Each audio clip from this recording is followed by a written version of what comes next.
Chapter 586. In the dark interrogation room, Thales leaned against the wall without realizing it. His face was completely submerged in the darkness. The Black Prophet stroked the armrest of his wheelchair and observed the black veined vines squirming on his knees as if they were breathing. He did not even look at the prince.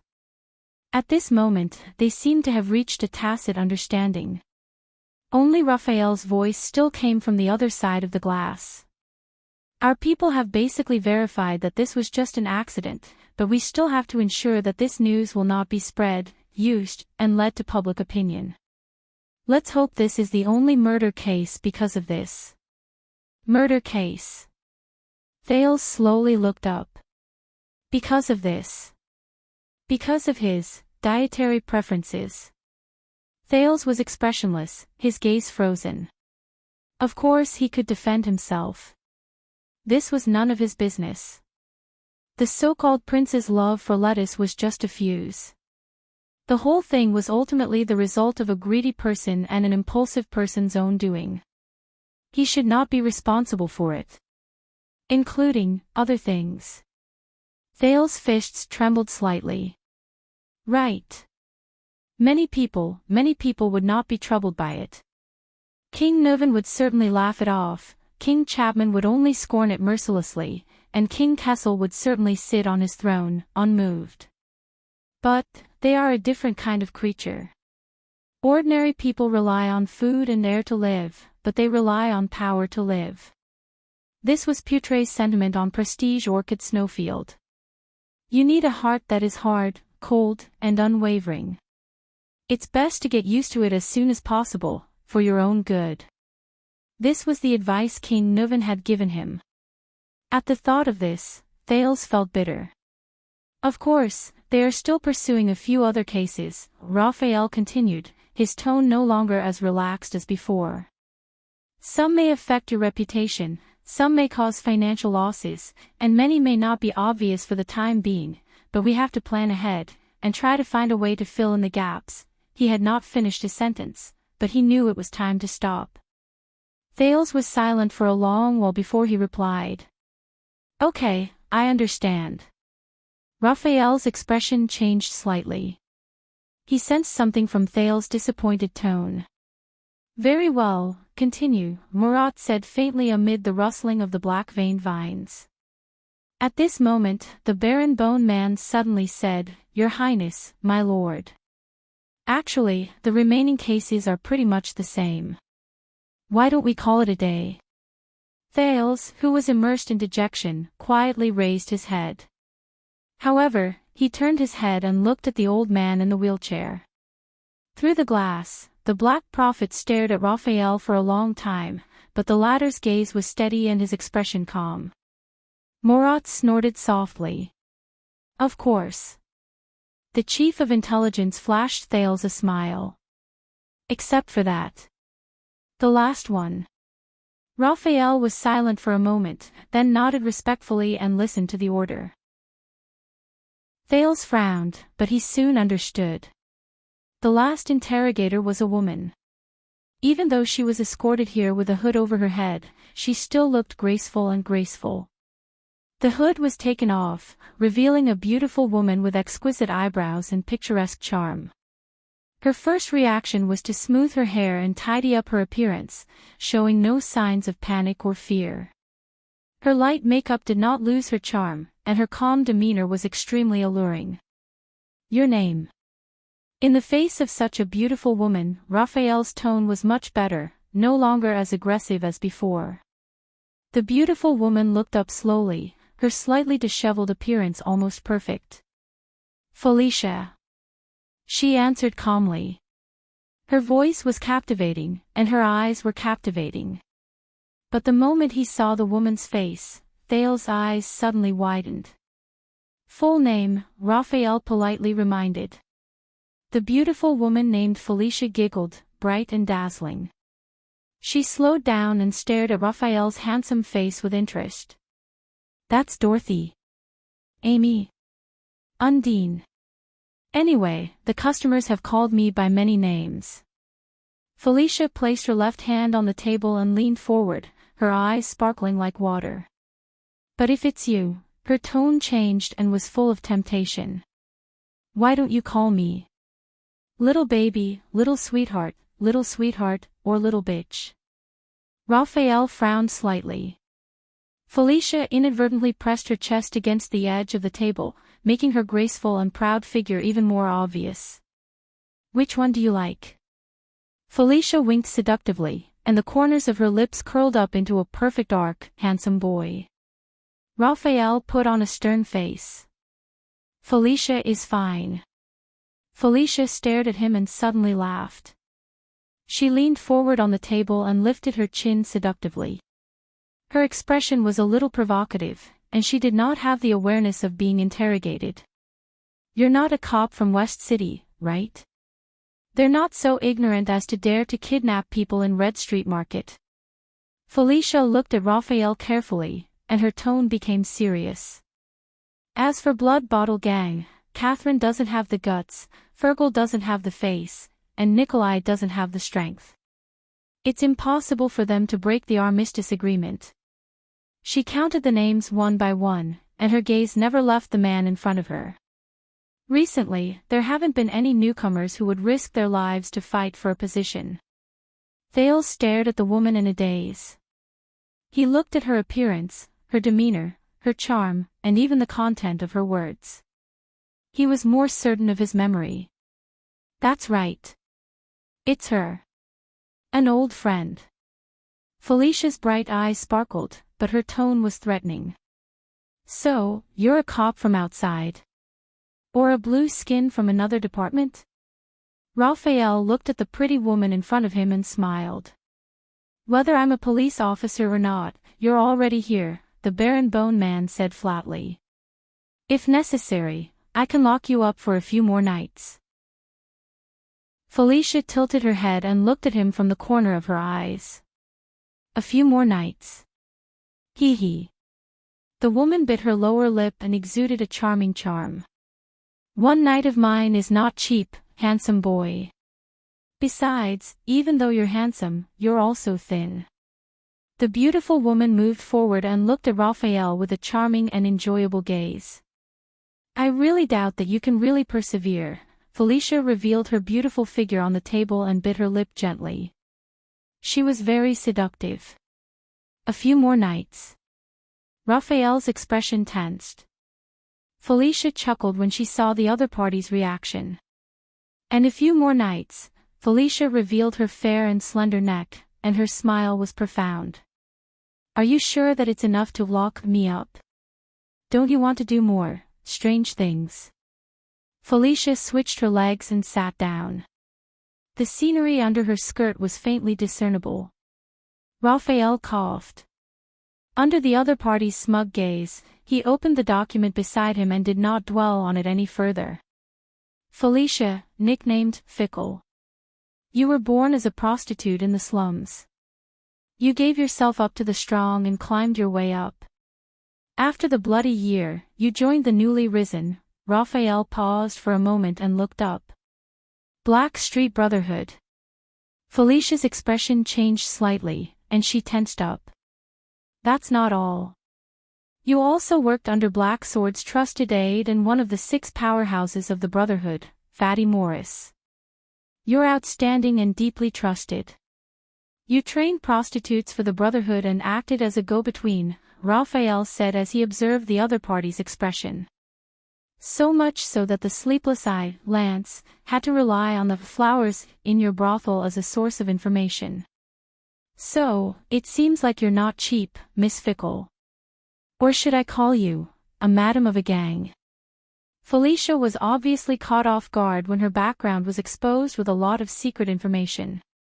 Her expression was unpleasant. You, the Baron Bone Man smiled confidently. 6 years ago, the Blackstreet Brotherhood defeated the Blood Bottle Gang in the one-night war. From then on, you went to Red Street Market with the little flowers under you. You took over the empty space left by the Blood Bottle Gang. You controlled from behind the scenes and expanded the Brotherhood's prostitution business. Felicia's expression was unpleasant. Now, you have 2 choices. The first is to cooperate with me, and everything will go smoothly. As for the second, it's much more violent. Raphael closed the document and played down the situation. On the other side of the glass, Thales sighed inwardly. Felicia. He remembered her. A long, long time ago, during his life as a child beggar, this woman had appeared countless times in Black Street, the Underground Street, Sunset Pub, Abandoned House, and other places that Thales was familiar with. She even often went in and out of Chief Morris's mansion. She spoke harshly to Rick and was full of disdain for Quide. But occasionally, when she met child beggars, she would wave her hand with a coquettish smile and lavishly sprinkle a lot of copper coins. She dressed fashionably, was clean and witty, and had a bright and confident smile. She was impudent, passionate, and unrestrained. The men around her were always changing one after another. Once, when she and her lover, Leorc, were doing something in the room, they happened to see Thales squatting outside the window, resting and counting money in a safe corner.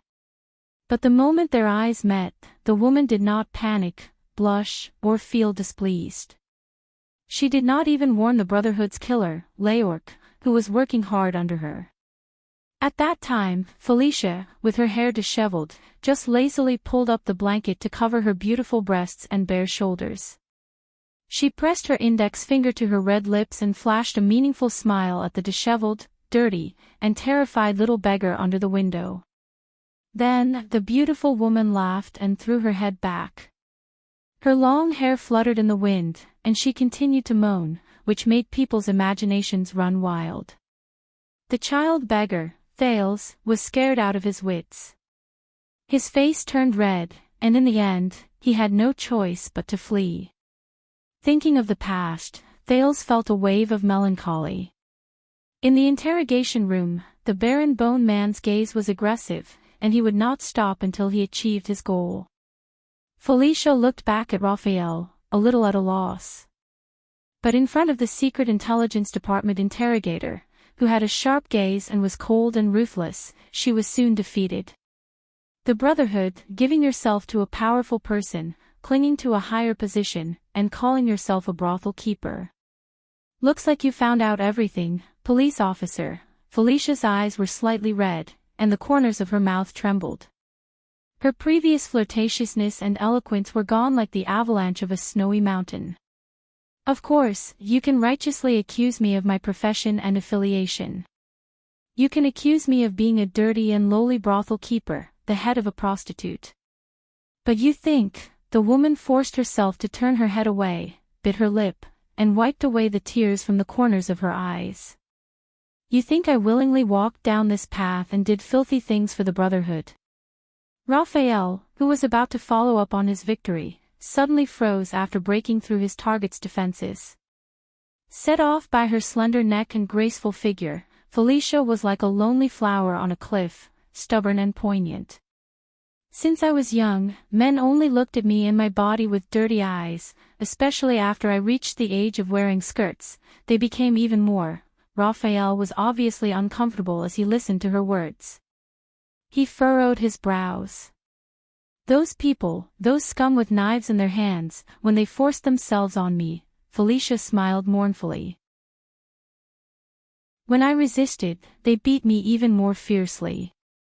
When I didn't resist, they thought that I liked it very much, thought that I was enjoying it, said that I took the initiative to give myself to a higher position, that I was cheap, that I was licentious, but I was just a weak woman. What could I do? What could I do? Commit suicide to show my determination? Felicia wiped away her tears roughly. She was trembling all over, but she still looked straight at the Baron Bone Man with determination. Like a winter plum blossom standing proudly in the frost and snow. Seeing that he had ignited the other party's emotions, Raphael cleared his throat. For a moment, he was at a loss and did not know how to reply. I just want to live, but they won't let me, unless I consciously spread my thighs. Even a greenhorn like you only wants to put his hand under my bra and skirt and strip them naked. Raphael paused again. Felicia realized something.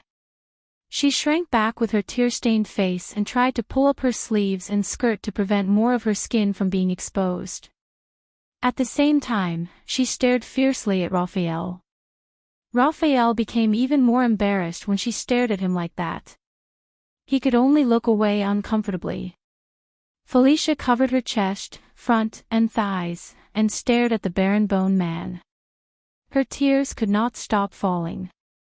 And of course, I could only do as they said. I just want to live. In the hands of men like you. With tears in her eyes, she spat, "Bah.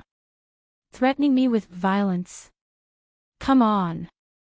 There are plenty of people in this world who have been violent to me, and you're not one of them."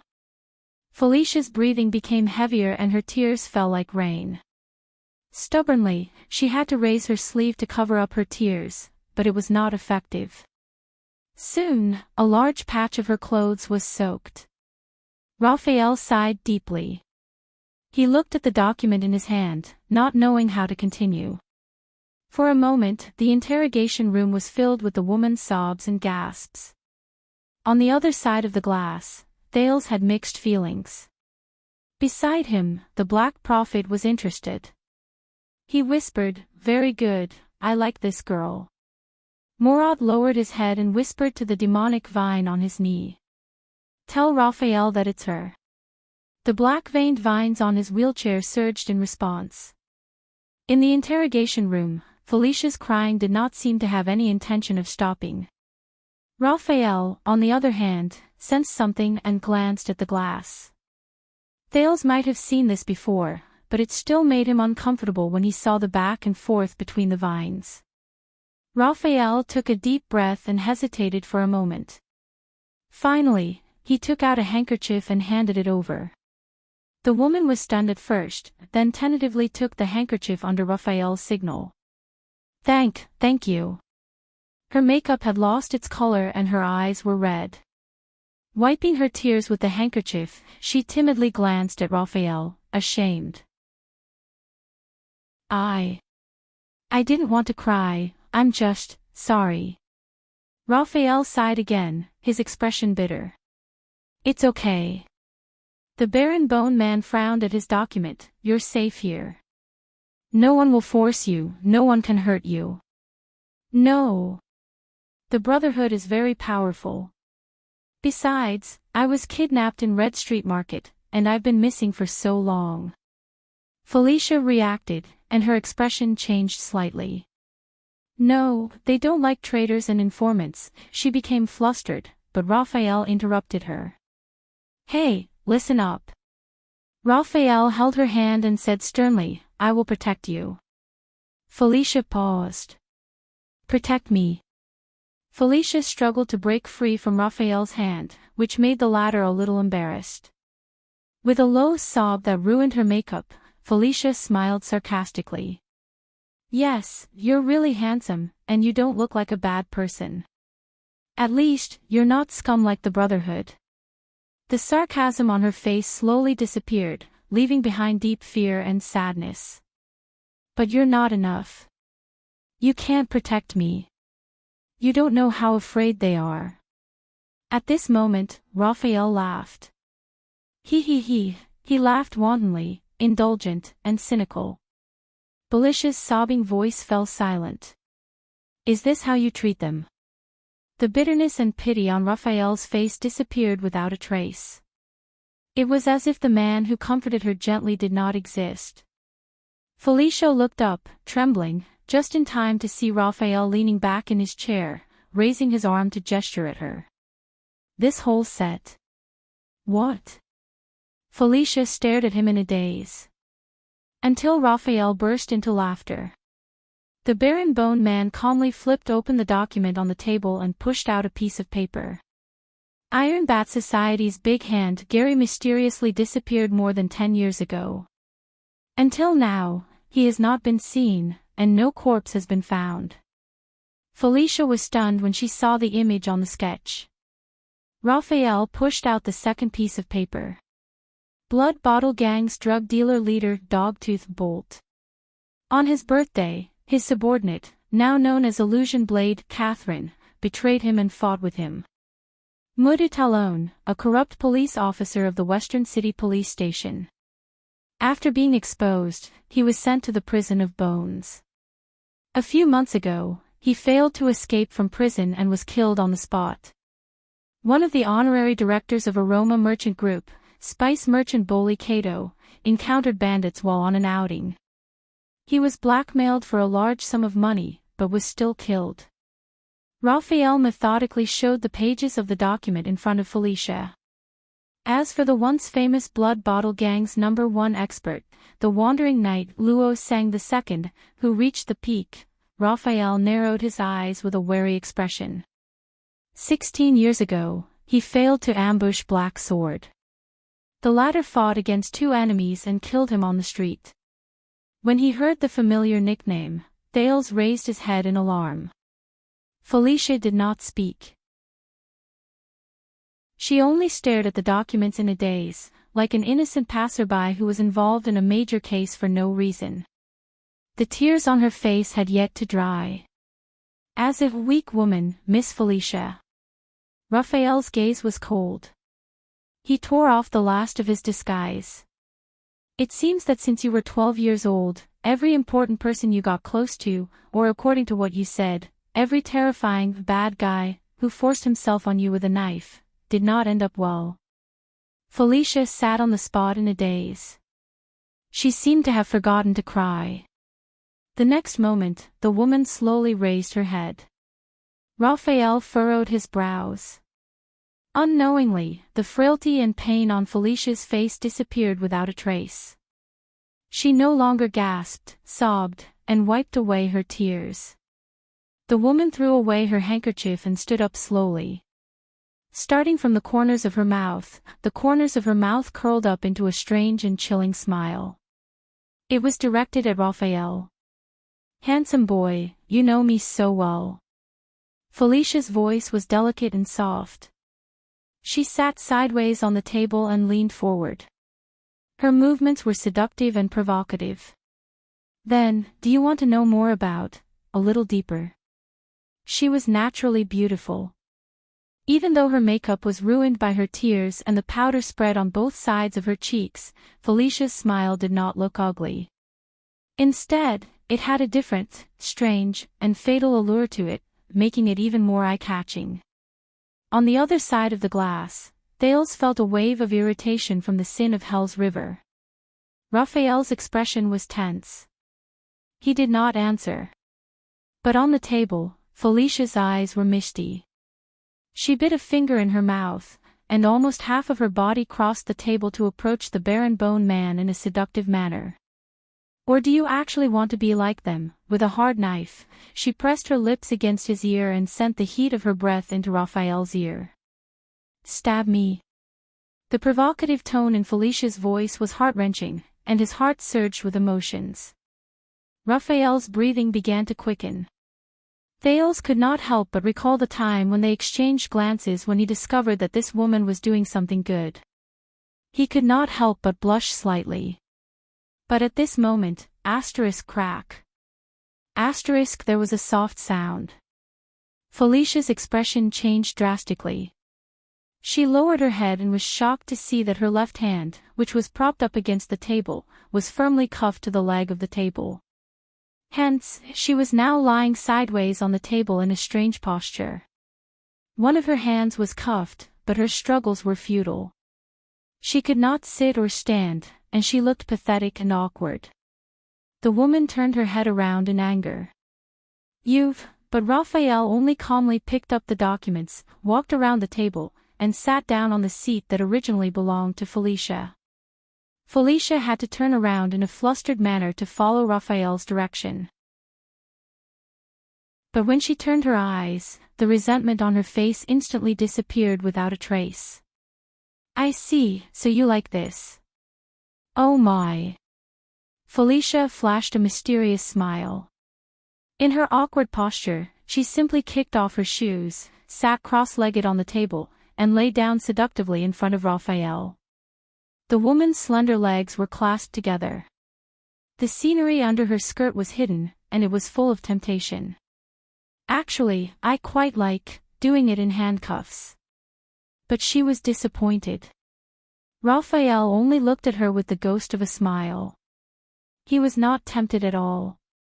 A few seconds later, Felicia's smile disappeared. She tugged at the handcuffs and spat on the floor. You don't even have a reaction. The woman glared at Raphael fiercely. Why? Is your penis too small and lacking in confidence, or can't it get hard at all? Raphael could not help but cast a sidelong glance. Behind the glass, he frowned. Why don't you take it off and let me have a look? Felicia giggled and once again revealed her natural charm. She clenched her fists in the air and smacked them against the side of her mouth. Her tongue moved from the inside to the outside, making her cheeks bulge back and forth. So that I can help it. Raphael was speechless as he watched the other party's skillful demonstration. The barren bone man coughed and tried his best to ignore the woman's acting skills, which were carved into her bones. Don't you have anything to say about these lists and these unfortunate men? Raphael looked at the files on the table, or rather, each dead person represented by each file. Felicia's expression turned cold. She swept her gaze over each file on the table, her eyes full of disdain. Do you know that every person who forced me said the same thing in the beginning? I'll help you, you're safe with me, no one can hurt you, I'll protect you. Felicia lay sideways on her handcuffed arm and looked at Raphael coldly. Just like you did just now. Raphael hummed in acknowledgement. Every man thinks he's better than other men. They all want to prove to me that they're different from other men. They want to prove that they really respect and love me, and don't hurt me like other men. At that moment, Felicia was unsmiling. Her gaze was cold, as if this was her true self. But what happened in the end? In the end, they still eagerly took off their pants, or waited for me to take off my skirt in return. And if I'm not willing? They still think they're protecting me, taking care of me, saying things like, I know you want it too, or, I've done so much for you, or even, you don't know how beautiful you are. Felicia's gaze sharpened. With a loud crash, she swept all the files on the table to the ground. Handsome boy, the reason why the hero saves the damsel in distress is so popular is because men look forward to it, and they naturally confirm the next scene. Felicia looked at the files on the ground and every sketch on them. She thought of something and revealed an unprecedented viciousness and hatred. The hero fucked the damsel in distress. Raphael frowned. And if that doesn't happen, if the beauties don't fall in love with the hero, and if they don't yearn for him until they're itching for him, if they're like me in the past, weakly saying no, Felicia looked up and gritted her teeth. Then we'll wait for the next hero to save the damsel in distress. Then, the next hero will say the classic line, I'm different from the person who forced you. I'm here to protect you. Felicia raised her sleeves and wiped off the powder on her face. The F***king hero saves the damsel in distress. And I'm just proving to them that they're wrong. Felicia glared at Raphael with a sharp gaze. Beauties don't belong to heroes. At that moment, the head prostitute of the Brotherhood said hatefully, just like how I don't belong to them either. No matter what the hero does. Never. Chapter 587. But the moment it was updated, this chapter was blocked by the back end. Swordless was also dumbfounded. What to do? Kingdom Bloodline, Chapter 80, The Hero Saves the Beauty, currently typing, please wait a moment. After the content has been updated, please refresh the page to get the latest update. Chapter 588. Sigh, I can only post it on my VX Princess account, search for Ownerless Sword. Everyone can read it for free. Kingdom Bloodline Chapter 81. There's a discount currently typing, please wait a moment. After the content has been updated, please refresh the page to receive the latest update. Chapter 589. In the interrogation room, Felicia and Raphael both left. Thales stared motionlessly at the empty room on the other side of the glass. His eyes were still and his emotions were complicated.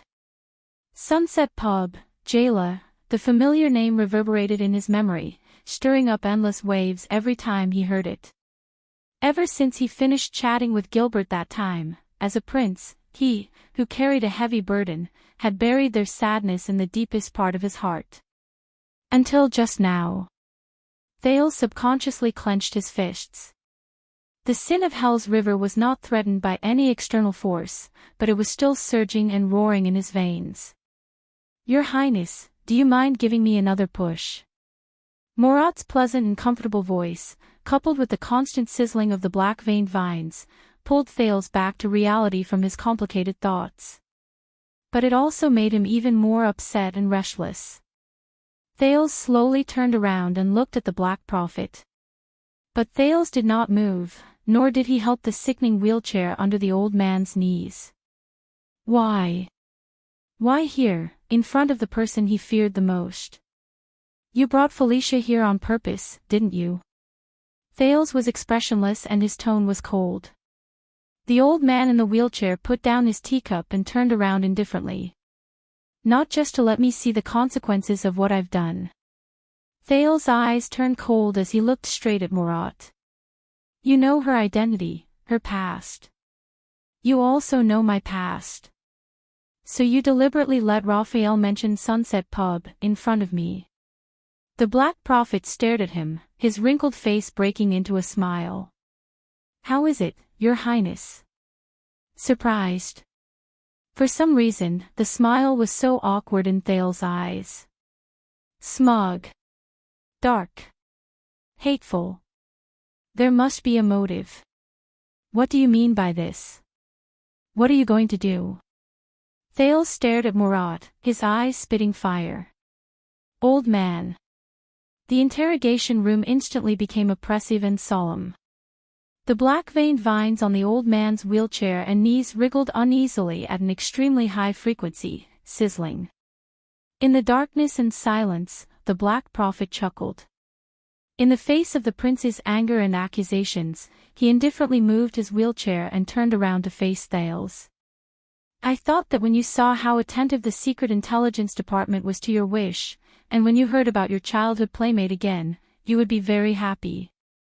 Murat looked at the young man in front of him quietly. Thales, Prince. He deliberately left a long pause between the two words, causing the youth to frown. It was as if they had returned to that afternoon in Mindy's hall. There, Thales, a child beggar, an illegitimate child, a boy with secrets and an uncertain future, met for the first time with Constellation's scariest and most sinister spy chief who was hunting for the forbidden calamity. At that time, Gines, Gilbert, and even Yodel were by his side. Even the old witch, Serena, helped him. But now, in the lair of the kingdom's secret intelligence department, no one could protect him. Except for himself. But when I asked you for help in the past, you told me. Thales stared coldly at the old man. Only when I'm strong enough can we talk about protecting them. Otherwise, they will only become my weakness. His gaze was indignant. Being held back by others. Murat clicked his tongue softly. Very well, you still remember. The Black Prophet's expression turned cold, and the surrounding temperature dropped instantly. Then why did you ask Count Gilbert Casso to search for them for the past few years? Even when you asked Raphael for help, you had to do everything possible to hide it from me.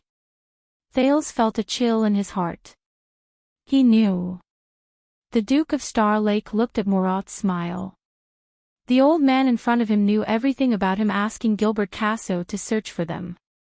As always. But, Jayla. Thales called the name again. No. He could not let the Black Prophet find her. Because that girl was not just Jayla. She was Jayla Charlton. The assassin's flower. See? This is the problem. This is the reason why you and the Secret Intelligence Department have been out of sync for so many years. Murat's cold but sharp gaze was fixed on him, as if he was determined to win.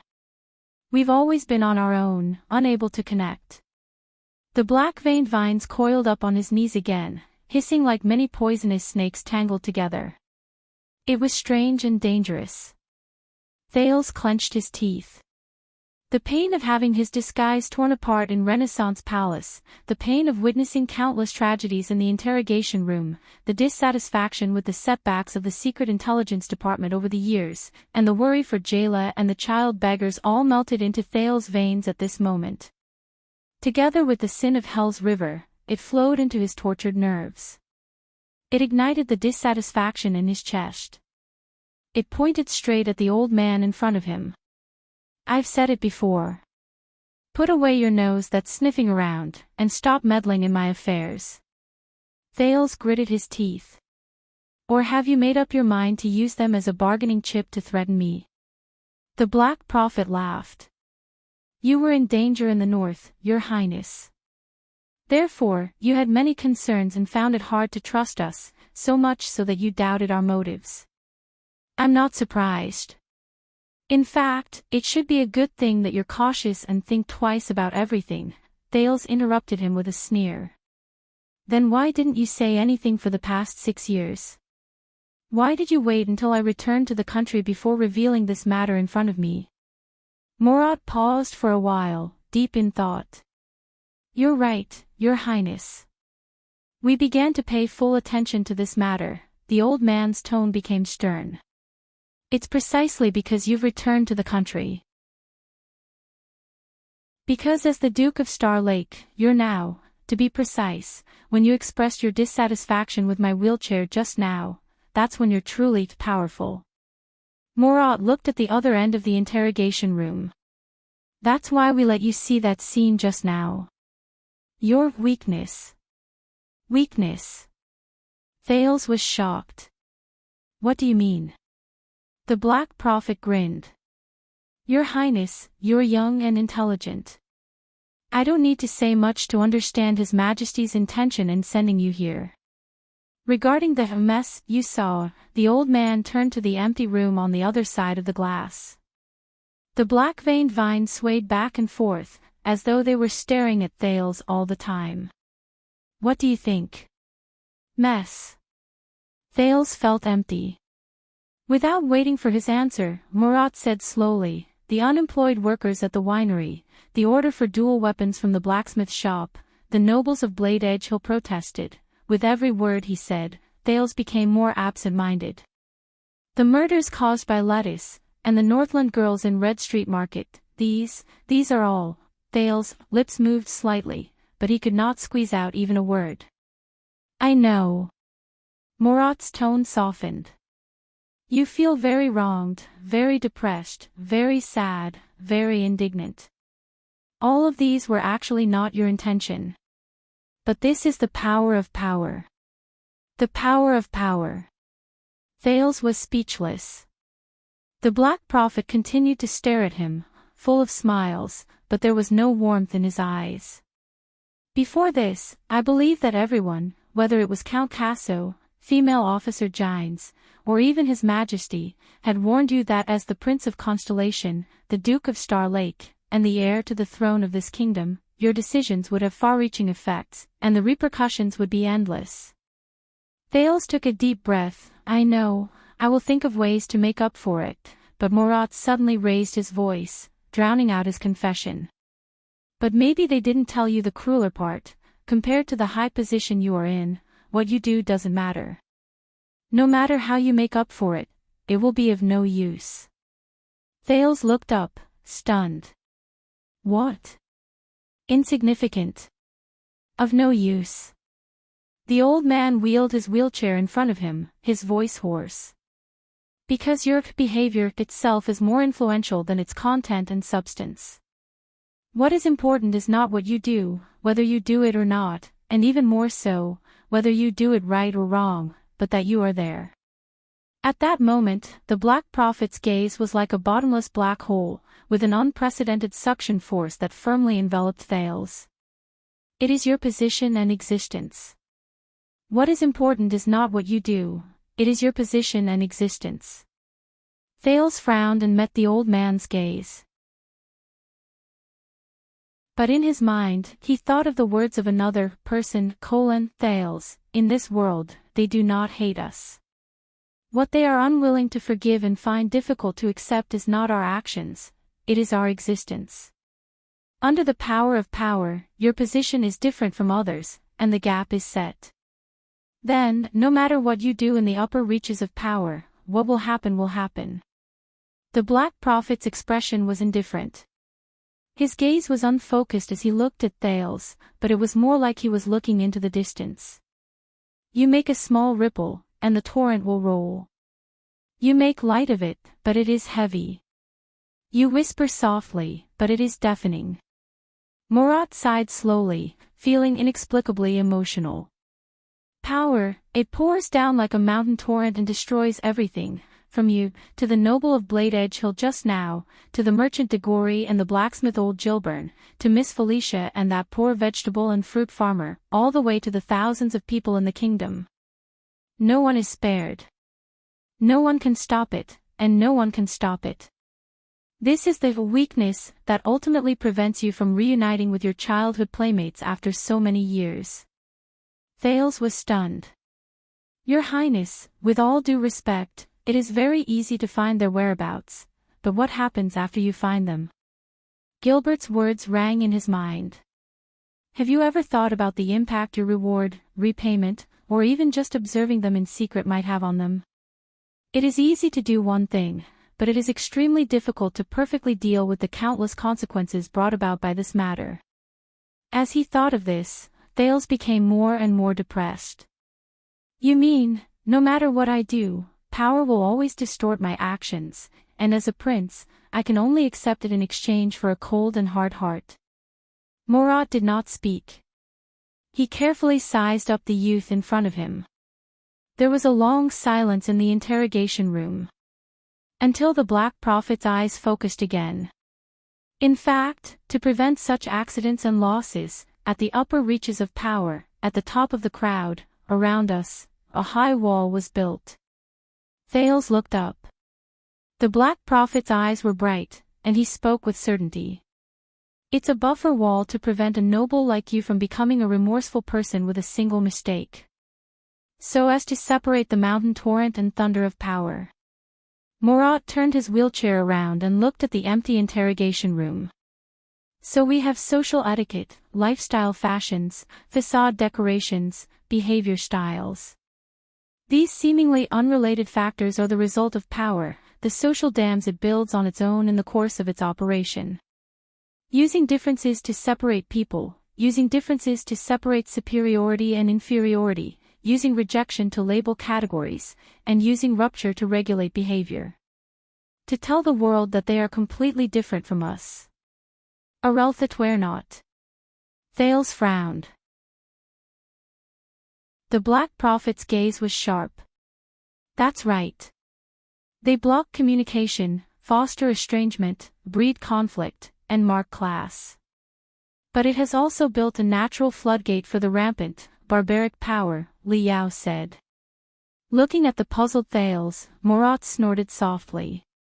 Yesterday, if you had followed etiquette and drank that glass of wine, if you had followed the aristocratic fashion and eaten some other dishes, if you had clearly written no duels on your facade, if you had stuck to the usual aloof style of the royal family, and not rejected protesters like Anchor Birol, Murat changed the topic. And this is the weakness you exposed yesterday, at least one of them. He did not continue. But Thales' frown deepened. The prince suddenly remembered that on the day he returned to Eternal Star City, Mallows had unreasonably prevented the prince from showing his face in public, insisting that he stay low-key in the carriage, saying that it would save a lot of trouble. And he had arrogantly returned a sword to Mallows. Murat exhaled and allowed the black-veined vines on his knees to stretch wildly. Most aristocrats and high-ranking people grow up under such norms, almost instinctively. They know that they have to act with self-control, be cautious in their statements, behave in accordance with etiquette, and have a serious attitude. They subconsciously practice the principle of separation and division to avoid being a bad example and a breach in the dam, allowing power, whether it's the suction from above or the buoyancy from below, to engulf them. With a sense of disappointment, Thales snorted sarcastically. You mean, I need to go back and redo my etiquette lessons? But the Black Prophet's gaze was sharp, and he ignored his interruption. But this also fosters the habit of these people. They are used to doing it, as if it's instinct, but they don't know why they do it. They can't cross this high wall and dam. Outside the norms, they will be at a loss in the face of the barbaric attitude of power after it breaks free. The old man in the wheelchair looked straight at Thales, and his tone changed. But Your Highness Thales, you're different. Thales was stunned. The Black Prophet's lips curled slightly. You may be of noble birth, but you started from humble beginnings. You stand on the upper reaches of the river, but you understand the monstrous waves of the lower reaches better than most of the children of aristocrats and the relatives of officials. And today, you see how inconspicuously they originate from the tiny ripples under your noble fingertips. Thales bit his lower lip. First, it's these messes, then my past. The prince suppressed the confusion and bewilderment in his heart. After saying so much, you want me to stand on the high wall, make a choice between the gains and losses of power, make a sacrifice, and ignore and accept the tides behind the ripples in order to overcome my weakness and become truly strong. At this point, Thales felt dejected. Murat stared at him for a long, long time. But unexpectedly, the old man shook his head in the end. No. I told you to eliminate your weaknesses. But you don't have to be restricted by your means. In the next second, the Black Prophet's tone became urgent, and every word was full of strength. A slight ripple, and a torrent will roll. It's just an understatement, yet it's so colorful. A whisper is deafening. Murat's eyes flashed, as if there was a blade in them. From another perspective, this is not a weakness, but an advantage. This is the true power of power. A power that many people dream of. At that moment, Thales had an illusion. The old man in the wheelchair before him had turned into the deepest point in the endless darkness, devouring all light. King Nuvan, King Chapman, King Kessel. These people seemed to be looking at him from the other end of the darkness. The black-veined vines made an ominous sound and squirmed more violently. You do not drink, causing countless winemakers to lose their jobs amidst the banquet organizers' suspicions and doubts about your preferences, but your clear taste in wine can also force winemakers to rack their brains to brew better wine, or to do everything possible to develop new export routes abroad. The Black Prophet suddenly became aggressive. Your reckless duel at the banquet will cause thousands of young people to bleed on the streets because of a moment of impulse. But your bravery and fearlessness in the face of a duel can also inspire the kingdom's martial spirit and sweep away the decadent voices. Your tolerance and indulgence towards lawless people like Biro will cause the minds of countless subjects to become unstable and restless. But your harsh pursuit of justice and life can also warn people of their evil intentions, deter unhealthy tendencies, and unite noble men to go through fire and water for you. You will become the norm at the banquet, and follow the example of your superiors, which will cause profit-seeking villains to flock to the masses, and the common people will never know whether they will be lucky or not. But you can also make a decree with a flip of your hand, and make contributions with your words, leading the kingdom's direction, and opening a way out for the future. Thales stared blankly at the chief of intelligence of the Secret Intelligence Department. The old man said eerily, "You, who are on both sides of the wall, should focus on these, and not hesitate in the ruins of power after the flood has passed through." The power of power. Thales stared at Murat, his mind in a jumbled mess of thoughts. But then he remembered another passage: "Trust me, your people will always give you unexpected feedback that goes against your wishes. People will always respond to their rulers in ways that are beyond their expectations and catch them off guard. It was as if the Duke of Western Desert was standing in front of him again, with a ferocious and terrifying face, smiling at him with a tacit understanding. Thales felt his heart sink. "But you said it," he said with difficulty, "my behavior itself is more influential than the content and substance of my behavior. No matter what I do, there will be countless messes to clean up, and if I deliberately make up for it, that's right." The Black Prophet interrupted him loudly. His voice, which sounded like a venomous snake hissing, was very powerful at this moment. "So, you have to be more focused and do your best. Try to make the content and substance of your action."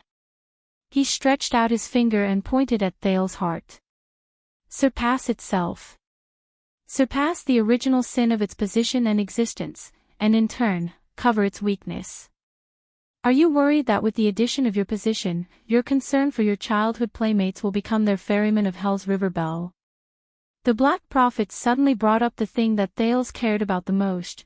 "Then you have to think about how to make your concern, your actions, go beyond the limits brought about by your position of power, and drive away that life-threatening ferryman." Thales' expression was uncertain, and his mind was a mess. "What you have to do is not to make up for it, but to control it. Not to stand on this high wall and sigh, but to ride this high wall and ride the waves." The Black Prophet snorted coldly. "There's a Far Eastern proverb, a gentleman enslaves objects, and a villain enslaves objects." Thales was silent and deep in thought.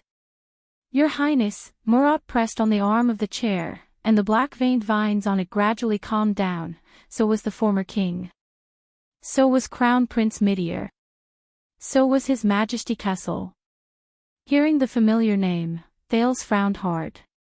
He stared at the other party. "What if? I can't do it." The Black Prophet smiled. "You can do it." Murat turned his wheelchair and turned his back to the prince. "From the moment you returned to the country, you could do it. You were ready a long time ago. Just one step away." He said sinisterly, "It's just that you're too cautious, too fearful, and too wary of its unpredictable power and possible consequences." Thales gritted his teeth, his thoughts unsettled. A few seconds later, he looked up abruptly at the Black Prophet's back. "I don't like you." "I know." Murat did not turn his head. "But as I said, it doesn't matter whether you like me or not.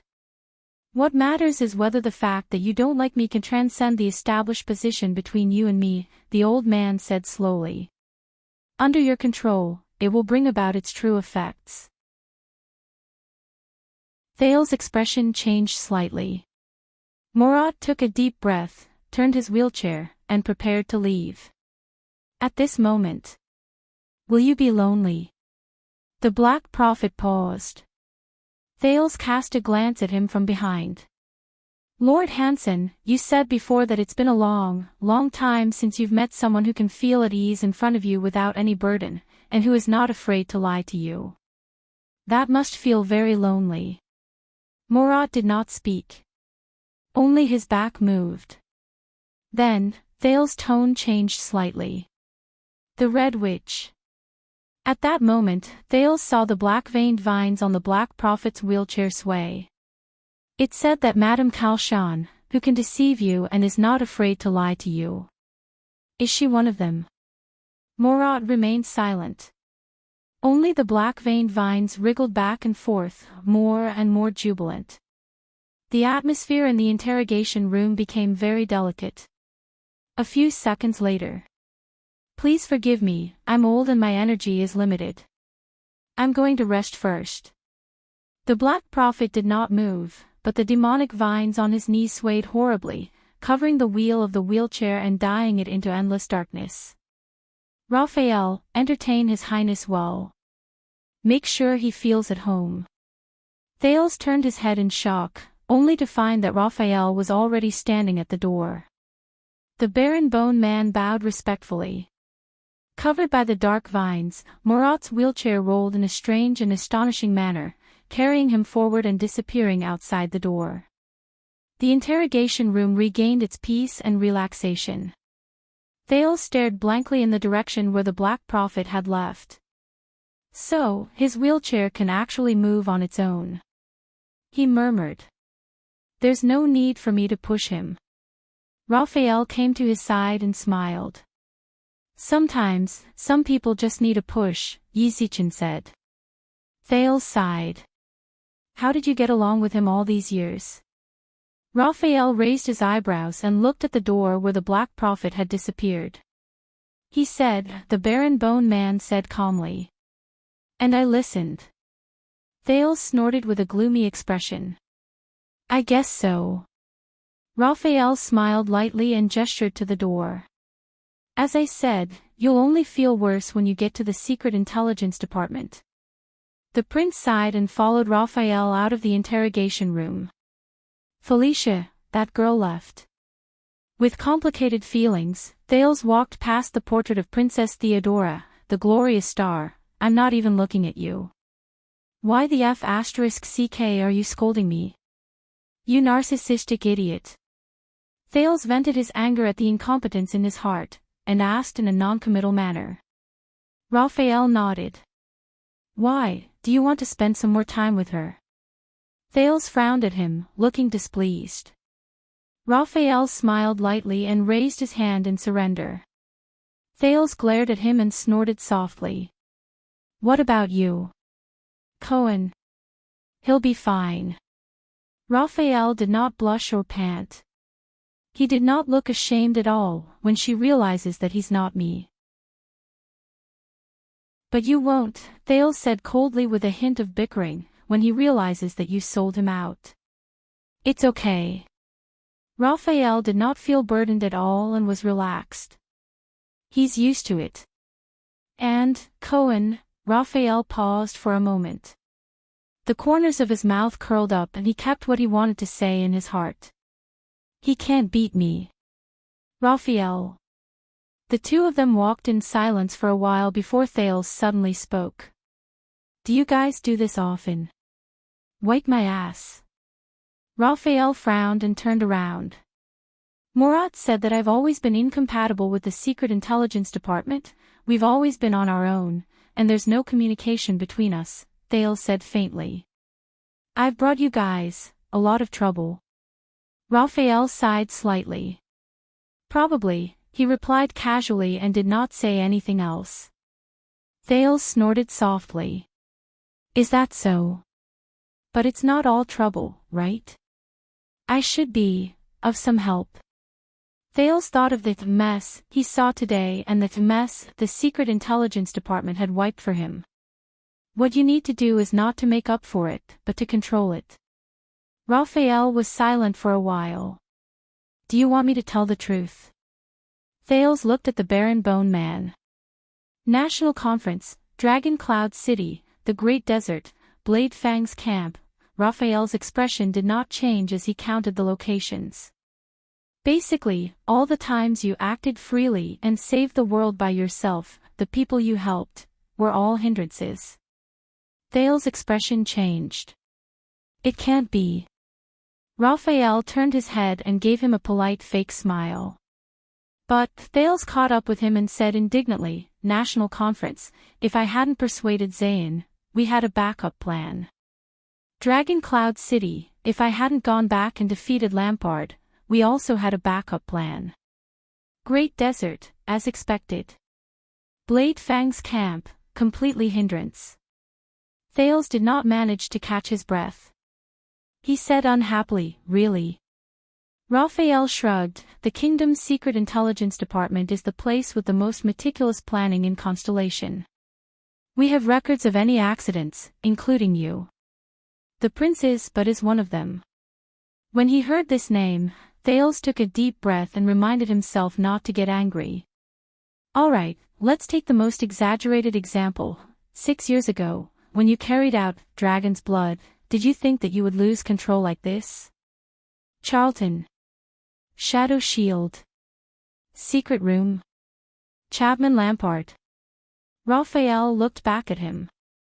Of course. It was all within expectations. Thales was stunned, and he immediately laughed in anger. The kingdom's secret intelligence department really dared to say that? Raphael shook his head and said slowly, that's the truth. The status and function of the kingdom's secret intelligence department, the relationship between the two countries, and the strength and weakness of the two countries have long determined the consequences of the Battle of Dragon's Blood. But most importantly, no matter how things develop, it is still within the acceptable range and does not exceed our expectations. Even if there is an accident, it is within the scope of the backup plan. Thales snorted in disdain. Really? Thales took a deep breath and recalled the conversation he had with the Black Prophet about the consequences of power. Chapman is king, and his ambition is greater than Nuven's. Northland is rotten and chaotic, far more than expected. The prince is captured, the succession of the throne is in doubt. These are also within the plan. The two continued forward. Didn't we talk about it? It doesn't matter if Lampard wins or Nuven wins, they will still fight to the death, Raphael said nonchalantly. After Dragon's Blood, Extet will definitely shatter inch by inch, and it will be difficult to gather, just like now. As for Lampard's ambition, the situation in Northland, and your whereabouts, it's all within the plan. All right. Thales sneered as he listened. He crossed his arms. What about the calamity? What if the blood octopus in Dragon Cloud City loses control, and the Queen of the Sky doesn't come? Raphael was silent for a while. Don't worry, we also have a backup plan. The Baron Bone Man said faintly, even if the Great Dragon doesn't come, we also have an absolutely reliable way to completely suppress the blood calamity. Recalling the power of the mystic Giza, Thales smiled sarcastically. Is that so? I highly doubt it. Then, what about the Red Witch seeing through your plan and making use of her to lay an egg?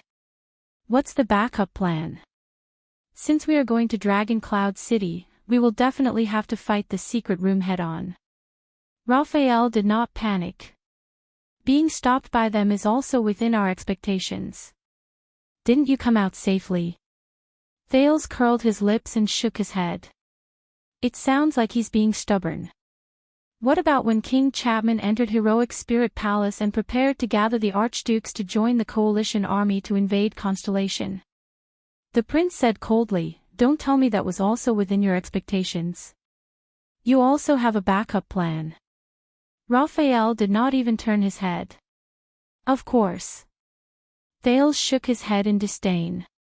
He said sarcastically, yes, the backup plan is to make the little boy break into the chimney of Heroic Spirit Palace. Raphael suddenly stopped in his tracks. They stopped. Thales turned around, puzzled. This should be a top secret, but, Your Highness, since you are so suspicious, at that moment, the prince suddenly realized that the Baron Bone Man's expression was extremely serious. Let me put it this way. Raphael's red eyes stared straight at him. Do you think that if Lampard had successfully framed you as King Nuven's assassin and even persuaded the Archdukes to send troops south, we would really have no countermeasure? Countermeasure, Thales frowned secretly.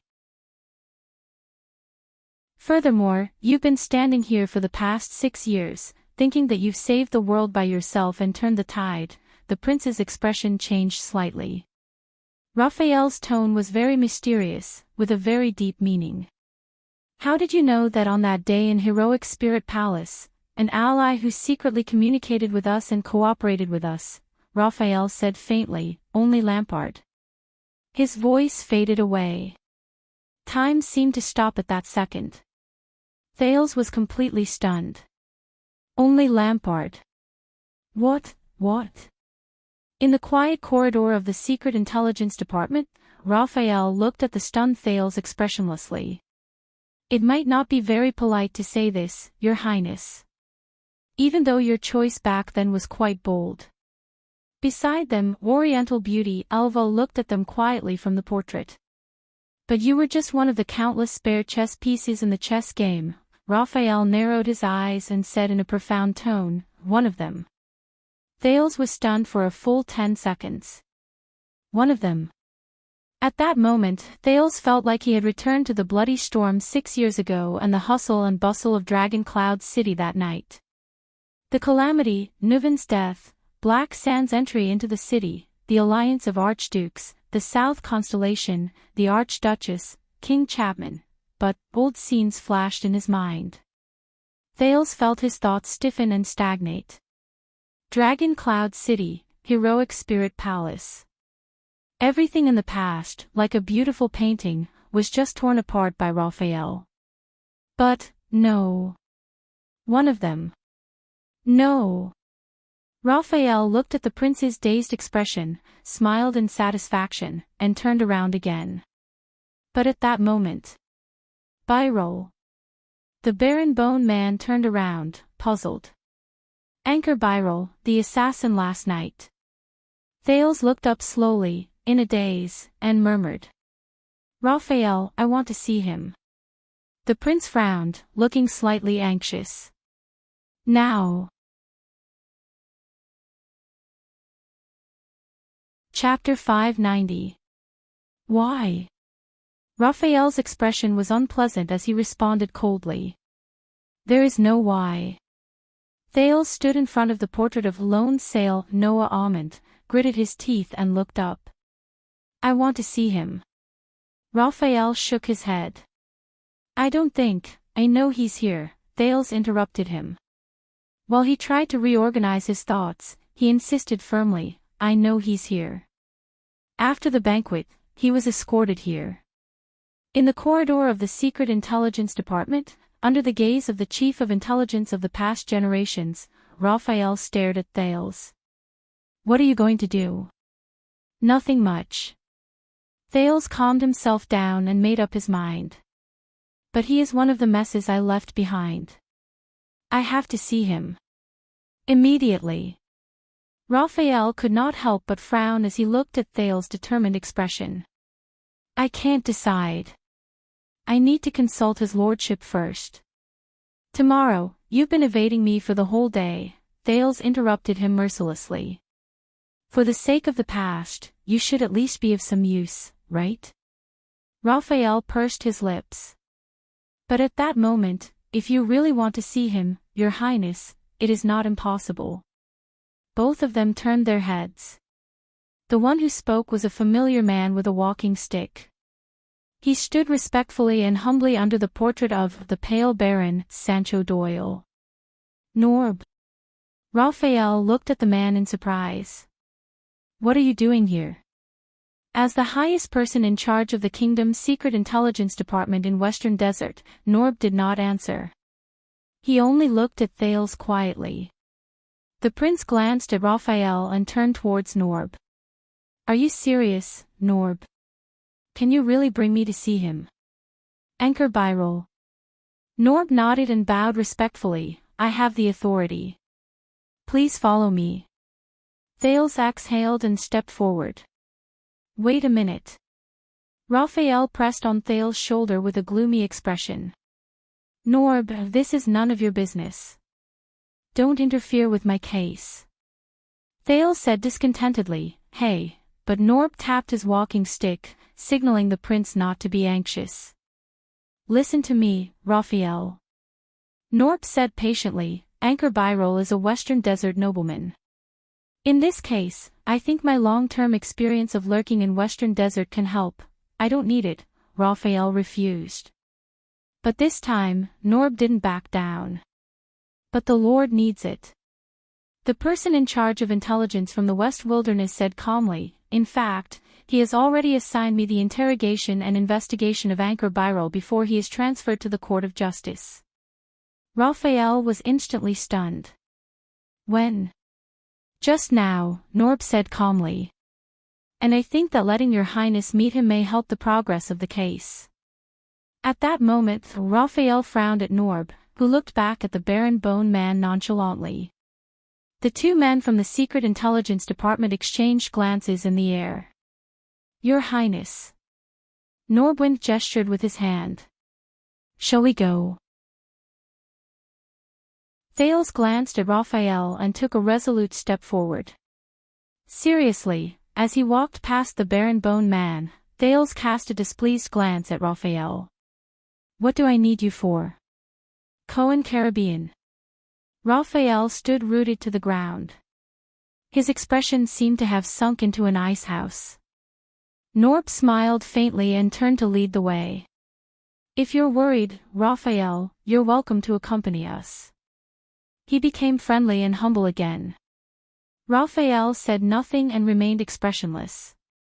The figures of the prince and Norb gradually disappeared into the distance. The Baron Bone Man looked coldly at the portrait of the black messenger, Mason Johnvold. A few seconds later, he strode forward and quickly caught up with them. Thales quickly realized that the place he was going to was not simple. They took many turns, and in an inconspicuous corner, they set foot on a stone staircase that sunk into the ground. Unlike the desolation on the surface, the underground corridors of the Secret Intelligence Department were heavily guarded and heavily locked. He had already encountered several groups of police Ludo dogs used for sniffing. Even with Raphael and Norb clearing the way, Thales still felt that his progress was slow and that it was difficult for him to move forward. It's a necessary security check, Norb explained patiently as he was inspected by a guard. Especially since you're here. This is even more important. Thales forced a smile and glared at a Ludo that was sniffing at him until it whimpered and backed away. When the guards pulled open a heavy iron gate and brought them into another damp and foul-smelling corridor, there was a commotion in the darkness on both sides. This point again, can't you leave some leeway for people who want to sleep? What, we've lost the fortress, lost the Northern Territory, and now even my dignity as a diplomat. Your Highness. Your Highness Midier. Why your legs have recovered. That's great. I knew that those despicable people wouldn't succeed in their scheme to usurp the throne. No, Your Highness, you must stop His Majesty. He can't marry that woman, he's here, with the ravings of the devil, he's here, with the conspiracy of the gods, he's here, with the cruelest fate in the world, they must have been hiding for a long time. They've been in cahoots with the rebel army. They even wanted to instigate the Duke to make him their king, invade Eternal Star City, and change the dynasty. All of them, yes, all of them must have colluded together to murder the Duke. Starlight, Starlight, long live the Starlight. Someone must pay the price, damn bastards. I knew there was something wrong with the battle at the altar. Bulsh * T Conquerors of the Desert Gods Altar. Bulsh * T. Listen to me, it's Sylvia, Princess Sylvia, it must be her. She has relatives in Vine City, the people there specialize in making herbs, they know this the best. And those profiteers from Fragrance Merchant Group, they've always been dissatisfied with Prince Banker's policies, they colluded with Blood Bottle Gang to stir up trouble. In the darkness, the figures in the cells on both sides could not be seen clearly, but the screams and cries mixed together, making Thales feel uneasy. This is a special cell of the Secret Intelligence Department. It's a little dark and complicated. Norb turned a deaf ear to Thales, his expression unchanged. Please forgive us. Thales coughed softly. These people, they were convicted by the court a long time ago. Raphael took over the conversation. They should have been imprisoned for life in the prison of bones. But some people have special identities, some still have some value, and some are not suitable to serve their sentences in places other than the kingdom's Secret Intelligence Department. Norb sighed. In Blade Fang's camp, if Stake did not die, he should be here now. Raphael glared at him. As you can see, many people are abnormal. They have ulterior motives, and naturally, their willpower is not strong. Norb shook his head. They are just immersed in the past, unable to extricate themselves. Raphael's gaze on him became even more hostile. Immersed in the past. Thales' expression darkened slightly. The magical journey known as the Black Track in the mountainside of Dragon Cloud City appeared in his mind. Norb sighed. I still remember what Lord Hansen told everyone, being able to forget is the greatest happiness. Raphael snorted softly. Why don't I remember? When did he say that? Norb twitched the corner of his mouth. 30 years ago. 30 years ago. Raphael immediately fell silent. Thales could not help but ask, how old are you this year? Norb nodded respectfully amid the endless cries. 42. Thales pursed his lips and did not say anything. They passed through another iron gate and shut the cries behind them. What appeared in front of them were sealed cells with iron doors and thick locks. There was only a small hatch on each door that led to the outside world. Here, Thales was stopped. I knew you would come. A faint, deep voice came from behind one of the cells. Thales felt like he had heard it before. I just didn't expect it to be so soon. The prince frowned and turned around. A weathered face appeared at the hatch. By the way, boy, last night's wine was terrible. It was a man with a sloppy face but unwavering determination. He held the iron bar on the hatch and glared at Thales. I've been hungover ever since. Raphael and Norb looked at each other. They wanted to say something, but did not. Thales was silent for a while before he snorted coldly. Of course not as good as the wine here. Sir Arund. The prince continued forward, leaving Val Arund behind. Norb followed closely behind.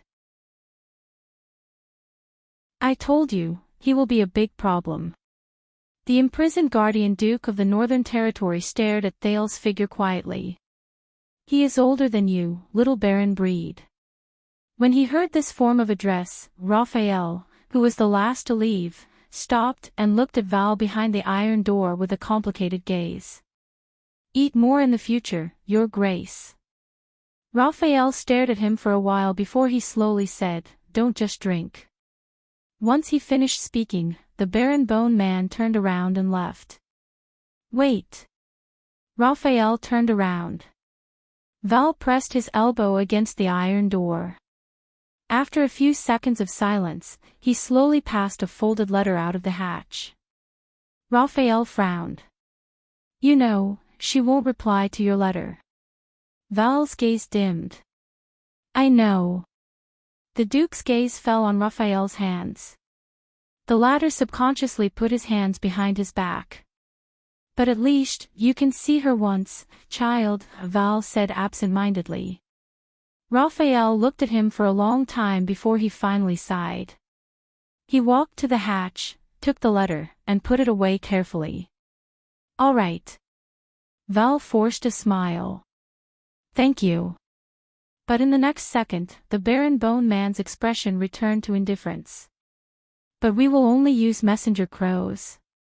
Once he finished speaking, Raphael roughly closed the hatch. He shut Val's face in the darkness. Under Norb's guidance, Thales finally arrived at his destination, a spacious room. There was a young girl, beautiful and kind. Fate was not good, she lost her mother at a young age, but before they could step into the room, they heard an awful ballad. Here came an old pervert, drunk and groping the bed. The girl's eyes turned, there was meat soup on the stove, the song came from a man. He sounded smug and interested. That was my subordinate, Norb apologized to the prince awkwardly. I asked him to scout out the place first. Thales nodded. They entered the room amidst the man's humming ballad. The place was dark, damp, and depressing. The first things that entered his sight were all sorts of terrifying machines. Torture racks, head crushers, stretching wheels, skinning beds, spiked chairs, blood cradles. These were just the ones that Thales could recognize. When he was young, there were similar places in the Black Gold Casino beside Black Street. As for the ones that he could not name, there were even more small tools and gadgets placed on carts. Thales' heart sank. The figure of a fat man appeared in the middle of the room. His back was to the door, his upper body bare, wearing an apron, gloves, and a hood. He hummed a song and shook his shoulders as he rhythmically arranged the various tools on the cart. Wrapping an egg with a pair of tongs, twisting and turning, the pervert wakes up and cries in pain. The girl spins with a smile. Just treat it like a skewer, turning it 9.5 times, pressing the knife against the stick, the tip of the knife in, peeling the skin and opening it up to carve a small funnel. Anchor Byril, the criminal who trespassed on the royal banquet, was lying motionless on the recliner in the middle, naked, with his eyes closed. He had obviously lost consciousness. His limbs were bound, and his body was covered with cuts and bruises. Only his lower body was covered with a thin, blood-stained blanket. Thales looked at the bloodstains on the recliner under him and his heart tightened. Perhaps it was the soundproofing effect of the hood, but the humming fat man did not notice the movement behind him. He held a hammer in one hand and a pair of tongs in the other. He twisted his buttocks, swung his waist, and danced wildly while singing. The pervert cried, "Girl, don't mess around, you were in a good mood last night, why are you so violent tonight?" The girl smiled, "You're mistaken, I'm a flesh-eater, I didn't eat much tonight, how's the broth in the girl's pot?" In the bloody, terrifying, dark, and sinister torture chamber, this fat man swinging his fat and dancing passionately was such a refreshing sight that Norb could not help but cough awkwardly. Gomez. The fat man did not seem to hear him. He continued to move his buttocks, swinging his waist, and the hammer seductively brushed past his buttocks that were facing the three of them. Norb had to increase his volume. Gomez. With two clangs, the hammer and tongs fell to the ground. The fat man froze in place, maintaining his posture of stroking his buttocks. The song stopped. The room fell silent. The fat man named Gomez trembled as he took off his hood and stumbled around. He was the first to see Thales and was startled. "Wow!" Gomez breathed a sigh of relief. He wiped away the sweat on his face from his vigorous dance. "Where did you come from, little brat? Don't you know it's wrong to scare people like this?" Norb appeared from the darkness. "Gomez. This is Prince Thales." Gomez froze again. A few seconds later. "Aw, Norb, you're early. You're dressed well today." "I was, warming up." Warming up." The fat man first begged for mercy, but when he realized what Norb said, his expression changed. "Aw. Did you say, your highness?" He glared at the expressionless Thales and sized him up several times. Your highness Thales." Gomez immediately put on a fawning expression. He tried to use the apron on his body to cover the fat on his chest. He was so excited that he spoke incoherently. "I'm the one from Western Desert, that. Do you remember, that?" Unfortunately, his naked, ferocious, sweaty, and blood-stained appearance reduced his fawning effect by half. Thales had no choice but to smile at him. "Wake up the prisoner." Norb felt humiliated and helplessly covered his face. Gomez smiled obsequiously and said, "All right." He turned around and picked up a pair of bloody tongs before walking excitedly towards Anchor, who was lying on the recliner. Thales' expression changed. "Wait a minute." Norb stopped him in time and glanced at Thales. "Be friendly." Gomez lowered his head in embarrassment, dropped the tongs, changed a bucket of cold water, and splashed it on Anchor. Cough cough, Tina, cough cough cough. Anchor, who was lying on the recliner, was splashed with cold water.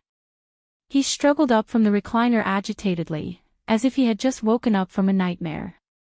"Tina, cough cough." He coughed out the water in his mouth in pain and looked around weakly. It was only when he saw the bandages on his hands and feet that he realized he was still in a nightmare. "Didn't we agree to rest for a quarter of an hour?" Anchor fell weakly back onto the recliner, barely breathing. "It's the middle of the night, I'm not tired." "You guys.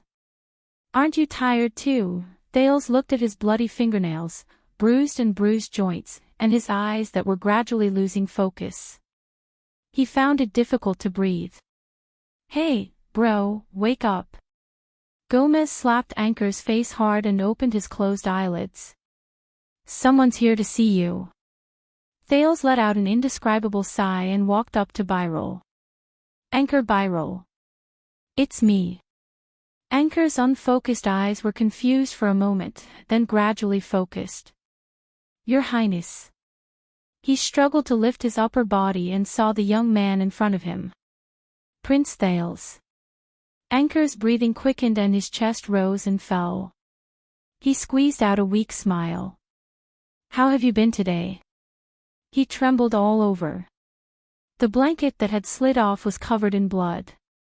Occasionally, it tugged at his wounds, causing him to moan in pain and sweat. Thales held back his nausea, helped Anchor pull the blanket back up and gestured for him to lie back down. "I want to talk to him alone," the prince said to the person behind him. "Now." Raphael and Norb looked at each other. Norb signaled Gomez with his eyes, and the latter reluctantly took out a Western Desert Army-style water skin. "Open your mouth, bro." Gomez put the water skin next to Anchor's mouth. "This is the Shaka wine that I specially mixed.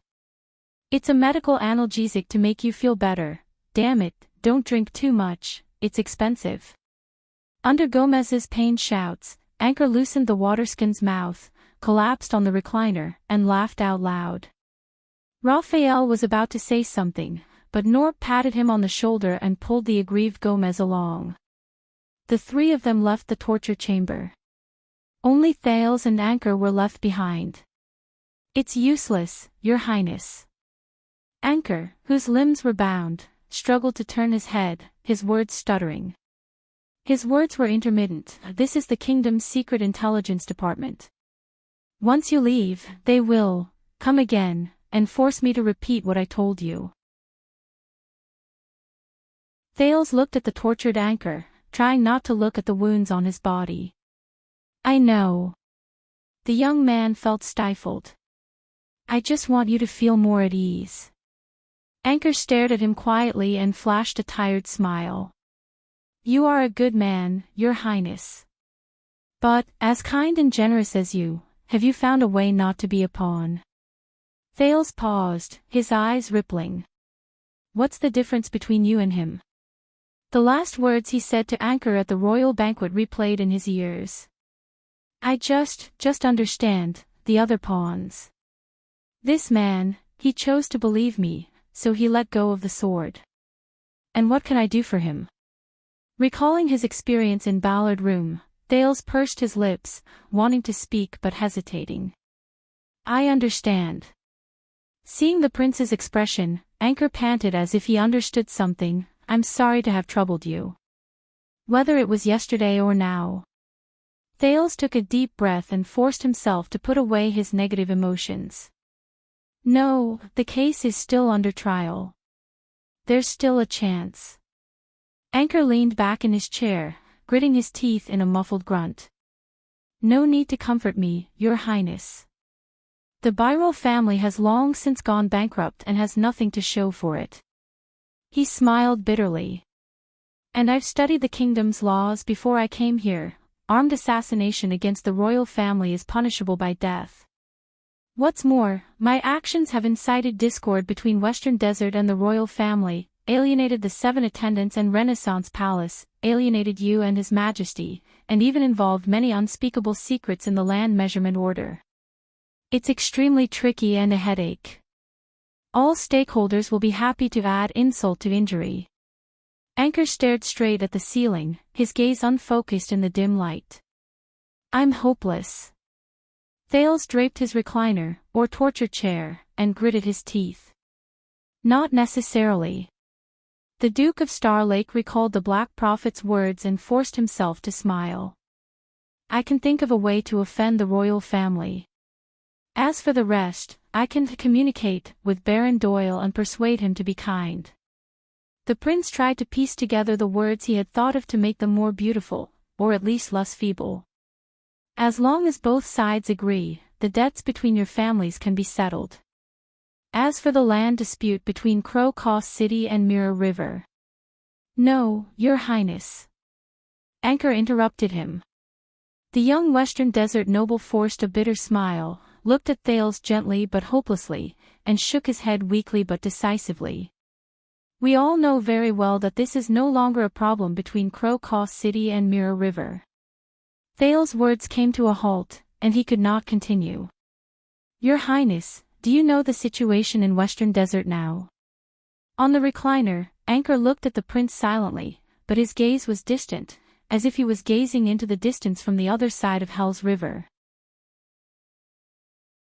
After the Desert War, Blade Fang's Dune and the regular army of the royal family were like a sharp knife, stabbing straight into the heart of Western Desert.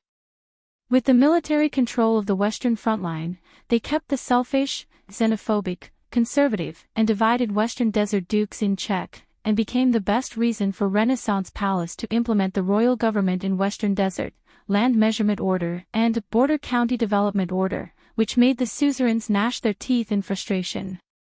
Thales could not help but frown. He thought of Blessing's town, and the Count of Wing Fort, Derek Chroma, who told him about Western Desert's predicament on the way back to Eternal Star City from Western Desert. That's right. In order to save my father's mess and find a turning point for the family and a loophole in the contract, I read all the official documents and decrees between the Western Desert and the Central Territory in the past 10 years. I can almost recite them backwards. Anchor's face was flushed, and he smiled at him. His breathing was much more even, and he no longer groaned and moaned. The pauses between his sentences also lessened. It seemed that Gomez's wine was taking effect. But 10 years have passed, and the cunning, realistic, passive, and mischievous dukes of Western Desert have found the most shameless way to deal with it. The most shameless way to deal with it. Thales was stunned. Anchor's spirits improved slightly. He thought hard, and he was no longer dispirited. On one hand, they claim to be insincere, so that the military in Blade Fang's camp becomes the norm. On the other hand, they deliberately fan the flames, so that the lower-ranked nobles are filled with resentment. Over time, without the royal decree, the wartime control order has no legitimacy. Without the help of the kingdom's regular army, it is difficult to carry out government decrees. If the envoy from Renaissance Palace is not the legendary Wing himself, no one will respect him. And the conflict between my family and Doyle is getting deeper and deeper, and it is difficult to resolve. Anchor's gaze gradually focused. He persisted in speaking, as if realizing that this was the rest of his short life. This has instead turned the desert frontline into a protective talisman for the Dukes of Western Desert. They want to slowly get used to this knife, assimilate this knife, and at the same time, make it the king's brilliant plan and impediment. Just like how my father shamelessly carries a huge debt, and the creditors can do nothing about it. Ha ha ha, insincere, fanning the flames, shameless. Thales took a deep breath. He recalled what Gilbert had told him about the divided Western Desert. However, Anchor's tone changed. So, this sharp knife stuck in the heart of Western Desert exceeded the expectations of both parties, and entered the most awkward tug-of-war. Anchor took a deep breath, cherishing the few moments where the alcohol allowed him to ignore pain. The people of Western Desert are in pain, this sharp knife is stuck in their vitals, and has always been the most hated thorn in their flesh, but they still have to endure the pain and try to assimilate it into their limbs and protective talisman. Renaissance Palace is tired, the hand that holds the knife expends a lot of energy, but it does not know whether to stab or pull it out. It is immobile, and it is difficult to advance or retreat. If we advance, we will cause a huge mess, and the losses outweigh the gains. If we retreat, all our previous efforts will be in vain. Thales' gaze changed. At that moment, he seemed to see a black and white chessboard. On one end was his father's magnificent and noble staff of constellation. On the other end was the inconspicuous wooden cane in Fakenhas's hand. Both sides are waiting and waiting, waiting for an opportunity. Perhaps it is a foreign war, a crisis, a major event. The people of Western Desert are waiting for a turning point in the situation, while Renaissance Palace is waiting for a further opportunity. Thales nodded and wiped away the bloodstains that obscured Anchor's vision. I know, for example, my return to the country, the ownership of Blade Fang's camp, the invasion of the Baron and mixed breeds. Both sides are going back and forth, dealing with each other as they see fit. For example, Thales did not continue, but looked at Anchor quietly. Anchor forced a smile and nodded weakly. And I realized that the Byril family, who had nowhere else to go, wanted to save themselves, and the only way was to seize this opportunity. Let my family's case climb to the heart of the struggle, and hitch a ride on this carriage that is the center of attention. Thales lowered his head and sighed. So I had to die. It would be best if I died at a banquet, in a duel, like a hero, to leave a protective talisman for my family, to protect my property, land, and title. Anchor straightened his upper body, ignoring the open wound. His breathing quickened, and his voice became sharper, as if he had returned to yesterday's battle. Until you, Anchor stared blankly at the prince, helpless and at a loss, with a plea that he himself was not aware of. Thales' hand on the recliner shook slightly. So, Anchor realized something. He lay back on the chair and fell silent. No one can save me, Your Highness. Not even you. You.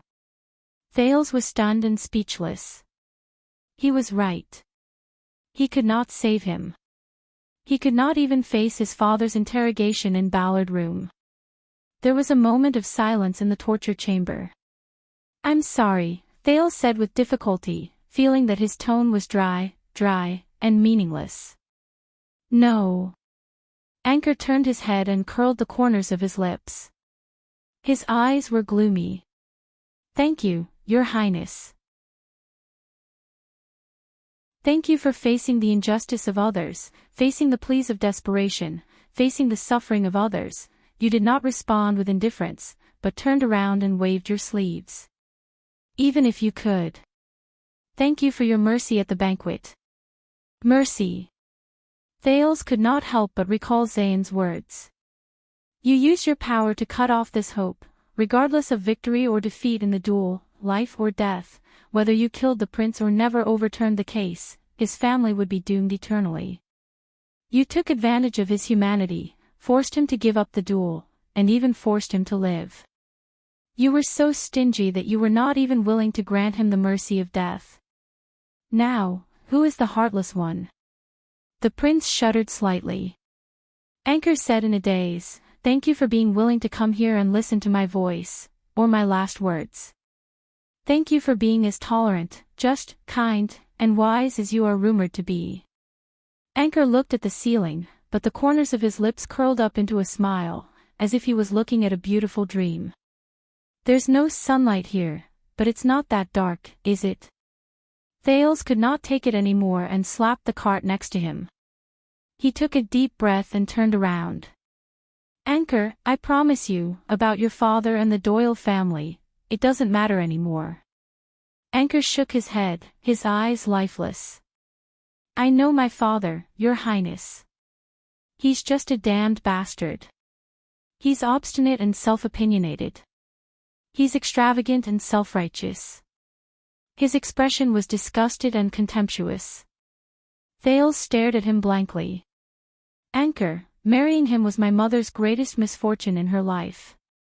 Marrying her was my father's greatest fortune. Anchor snorted.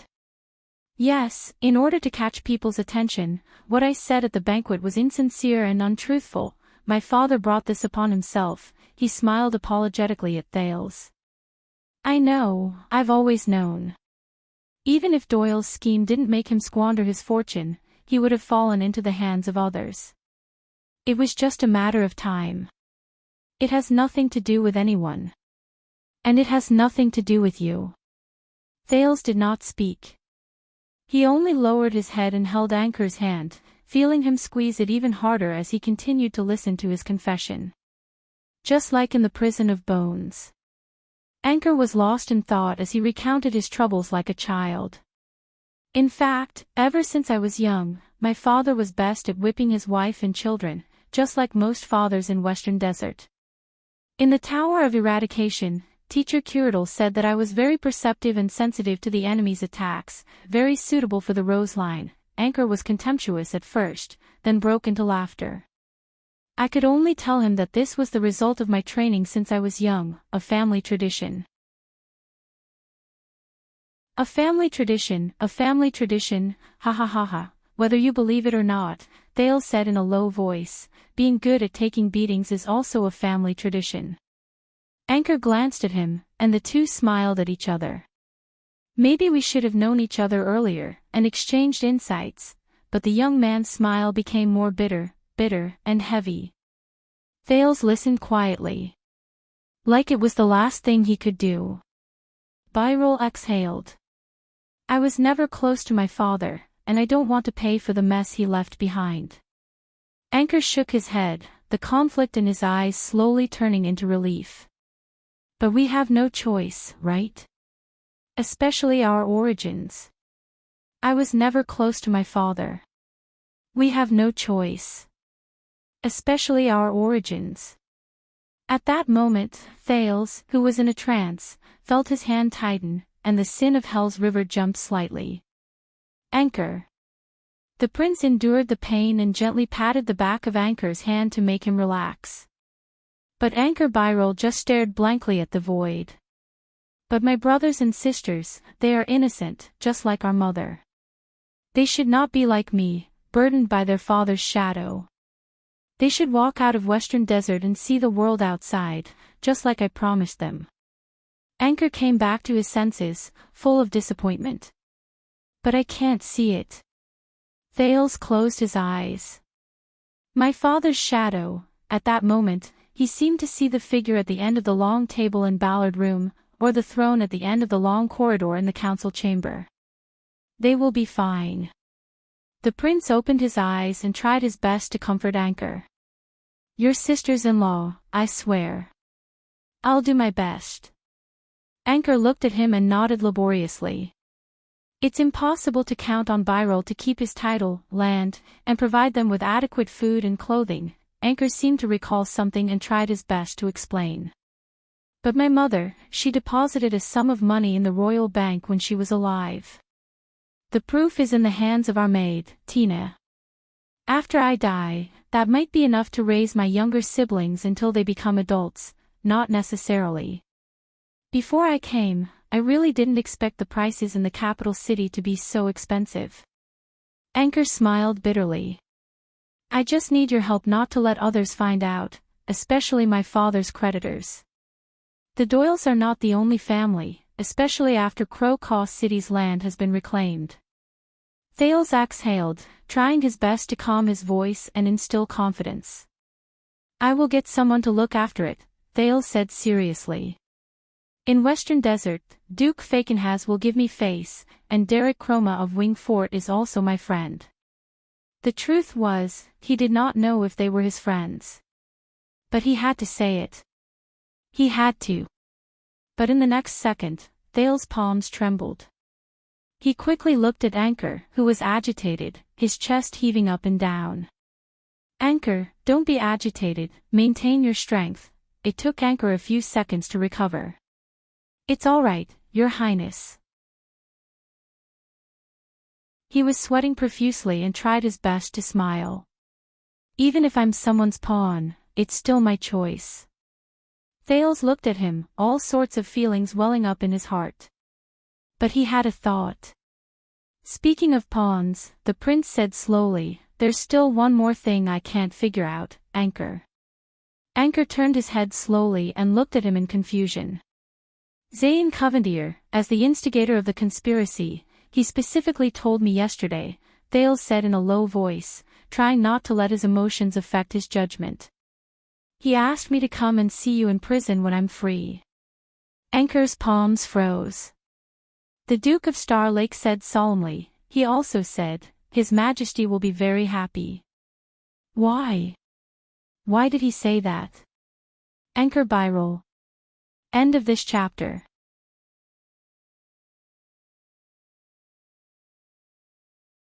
Chapter 591. In that second, Anchor was stunned. He stared blankly at Thales. His Majesty will be very, very happy. The Western Desert man turned his head absent-mindedly and muttered to himself. Is that so? Is that so? Thales frowned. You know, this morning, Zayn gave in to my father. He cut a big chunk of his flesh for this, then ran back to Jade City, as if it was planned. What's in it? Thales stared at Anchor. What's in it for Zayn Covendier and his South Coast Hill to help you create this big news? Just to embarrass me. And then watch you being executed. Anchor was still in a daze and did not speak for a long time. Anchor. Thales had to raise his voice. Byril trembled slightly and came to his senses. He looked at Thales blankly. His lips trembled as if he wanted to say something. Do you know, Your Highness, Anchor finally spoke a few seconds later, but what he said had nothing to do with Thales' question. If I die in a duel, or at the hands of the guards, it's my own doing. It's no one's fault. Anchor said blankly, but you said you wanted to give me a chance. But do you know that when you stopped me, you stopped the weight of a life? He looked at Thales like a walking corpse. That was brave. But also very stupid. In the next second, Anchor's expression kept changing, his facial muscles contorted. As if he was having an intense mental struggle. Something was wrong. Thales frowned.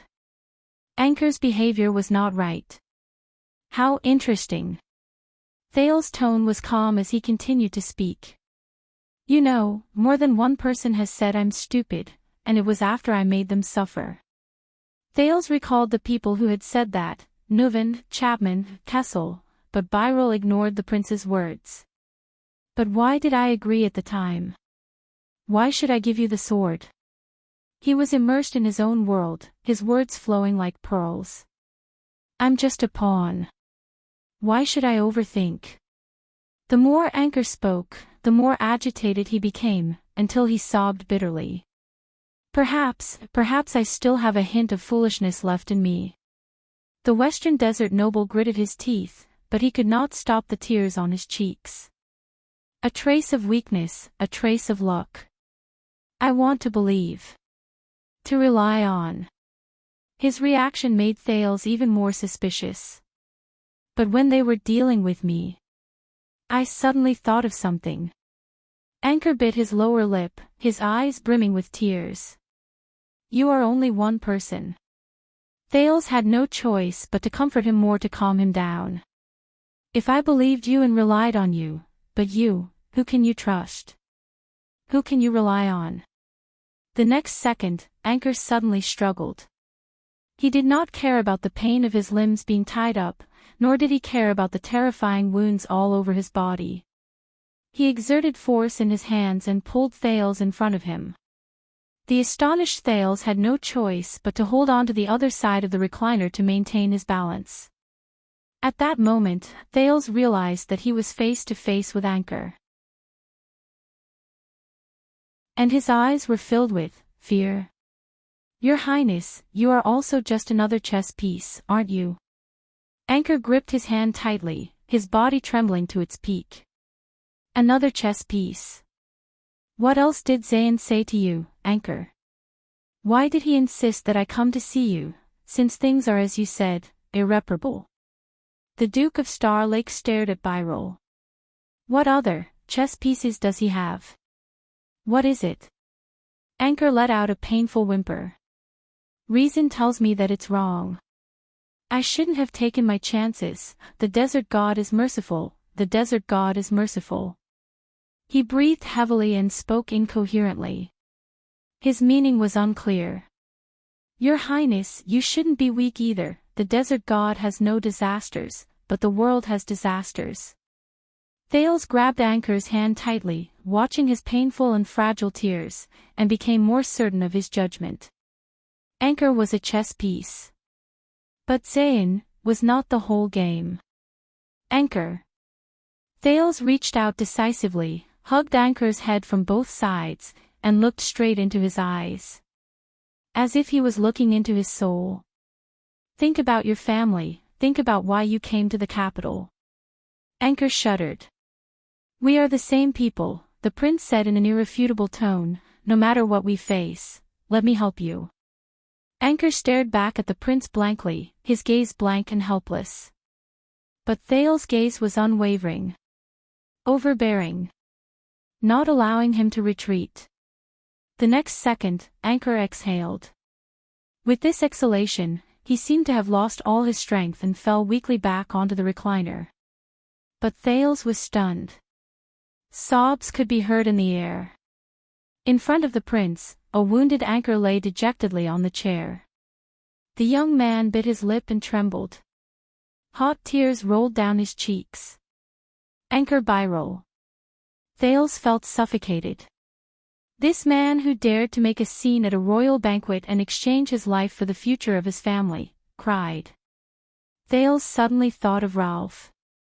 That night, the phantom wind follower, who had lost all hope, cried in front of him. Just like Anchor Byrol at this moment. The prince sighed, sat on a stool beside him, and lowered his head dejectedly. He suddenly lost interest in knowing the answer and did not want to pursue the matter further. At this moment. Tina. Thales looked up. Anchor was lying on the chair, holding back his sobs as he whimpered, Tina Amore. The prince frowned. What? Anchor took a deep breath, as if it could give him courage. Tina Amore, the daughter of the former Baron of Amore Town, he said intermittently, like a zombie, she's living in Crowcaw City, in our Byrol household. Thales was puzzled. I don't understand, what does this have to do with her? Anchor looked up abruptly. 5 years ago. He raised his voice, his expression mournful, like a prisoner on death row heading to the execution ground. The case of tax exemption for the development of border counties caused the most controversy in the Western Wilderness. In the Western Wilderness, Baron Imolii Town returned from a trip to the Blade Edge Hill. However, he was infected with the mist plague and his entire family died. Thales was stunned. But Tina didn't. Anchor widened his eyes and stared at the prince. For 5 years, she tried to forget the past, hid her identity, and lived with us as a maid, after I left my father's castle with my sister-in-law. Amorei Town, the entire family died. Thales felt a jolt in his memory. It was familiar. But, as long as you go to my house and find Tina, Anchor panted, fear and pain entangled in his voice. She is the most convincing living proof. Her bloodline, her survival, her existence, her testimony can prove that 5 years ago, Baron Amore's entire family did not die of a plague. In the next second, Anchor's voice became extremely cold and full of resentment. Instead, it was a few important figures in Western Desert who conspired together to silence them. At that moment, Thales' heart stirred. He remembered. After the incident, Amorei Town was given over to someone else to suppress the situation. Those in the know include the 3 most powerful families, Brave Souls Fort, Wing Fort, and even Fakenhaz. He had heard of this. Thales thought in a daze. On the way back to Eternal Star City from Blade Fang's camp. According to Cohen's cousin, the Count of Wing Fort, Derek Chroma. But, why? Thales reacted and asked anxiously. Why? Anchor was sweating profusely as he panted. He let out an ambiguous sneer.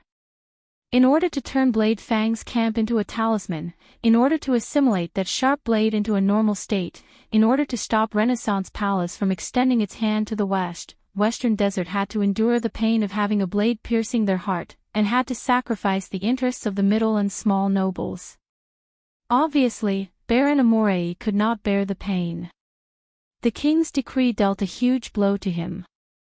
So much so that he decided to cast aside his tacit agreement with the 3 families and act rashly. He even threatened to lead his troops in protest, ignite the conflict, and force Western Desert to take a clear stand against Renaissance Palace. Thales' expression changed several times. He recalled what a certain duke had said to him. You have to know that when your vassals and subordinates are enraged, and the public's will is high, you have no other choice but to go with the flow. If you don't become their leader, you will become their enemy, and be the first to fall under a pincer attack from both inside and outside.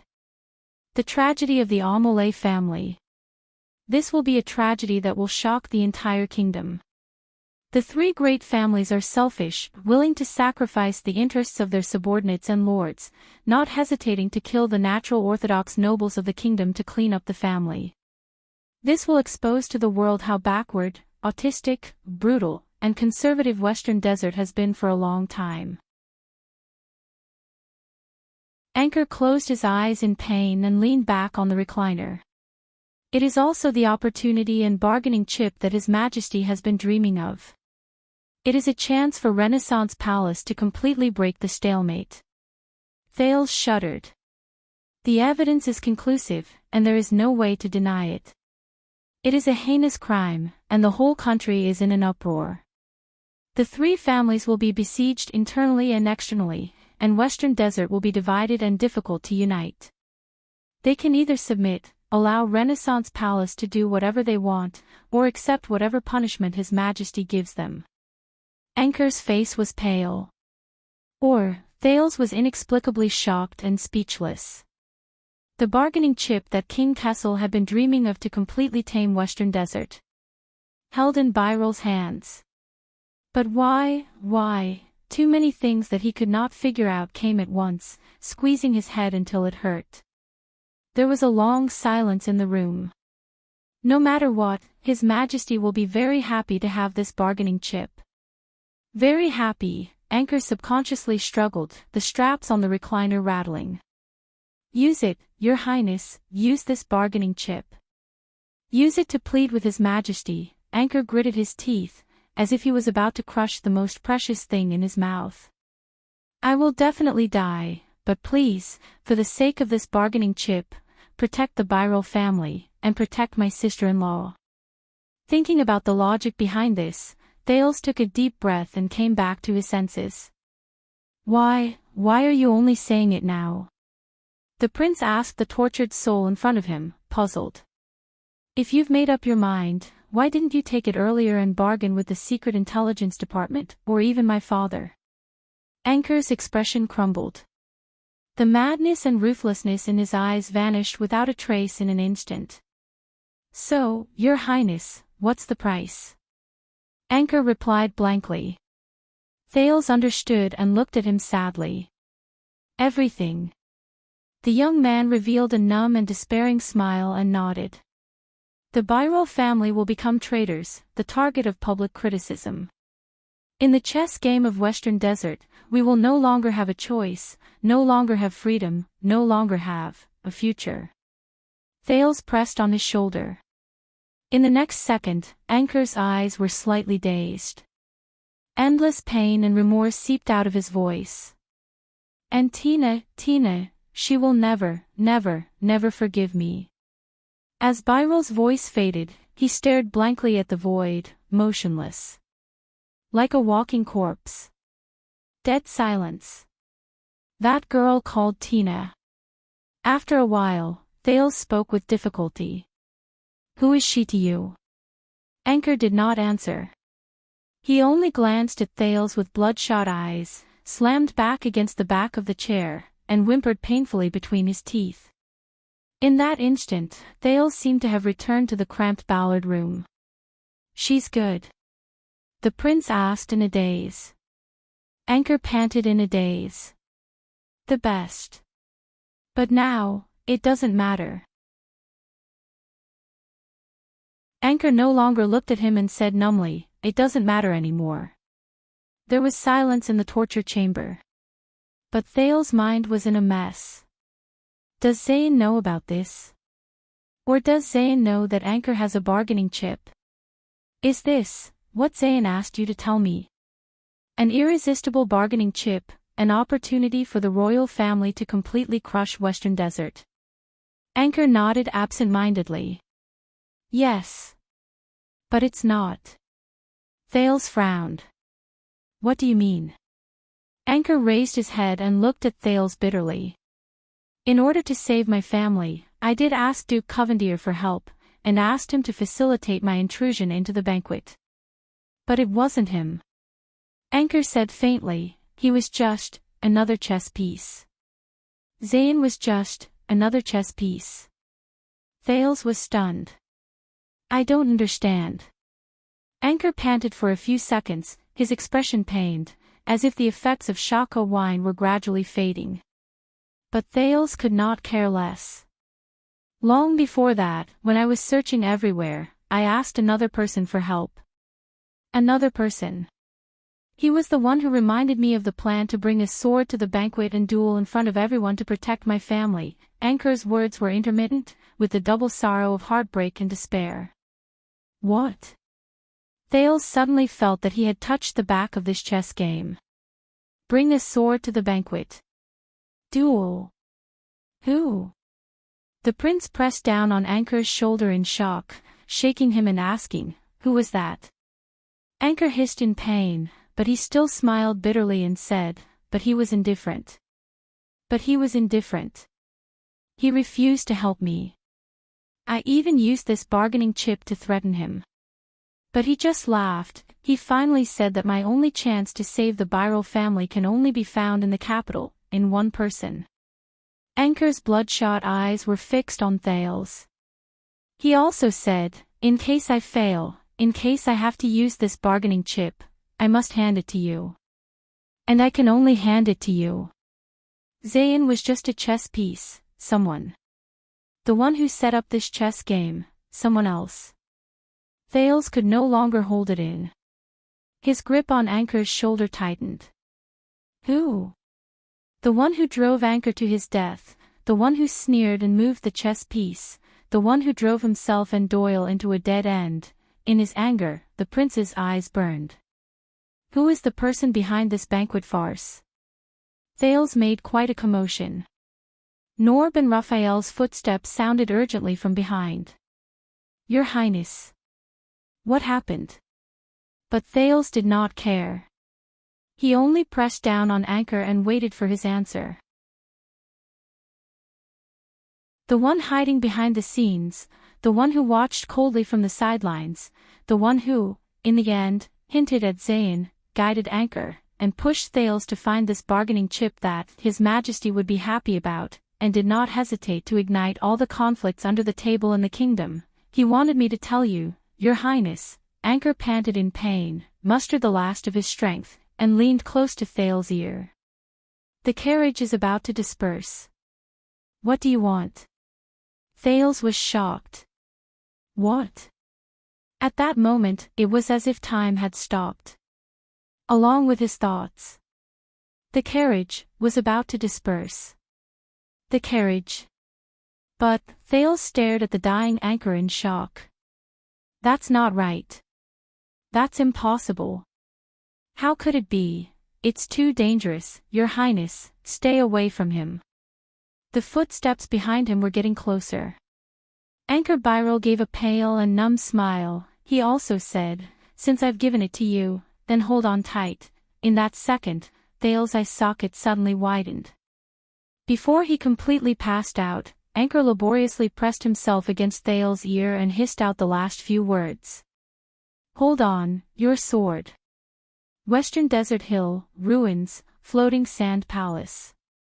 In a quaint and solemn room, Derek Chroma put down his teacup and glanced at the chessboard on the table.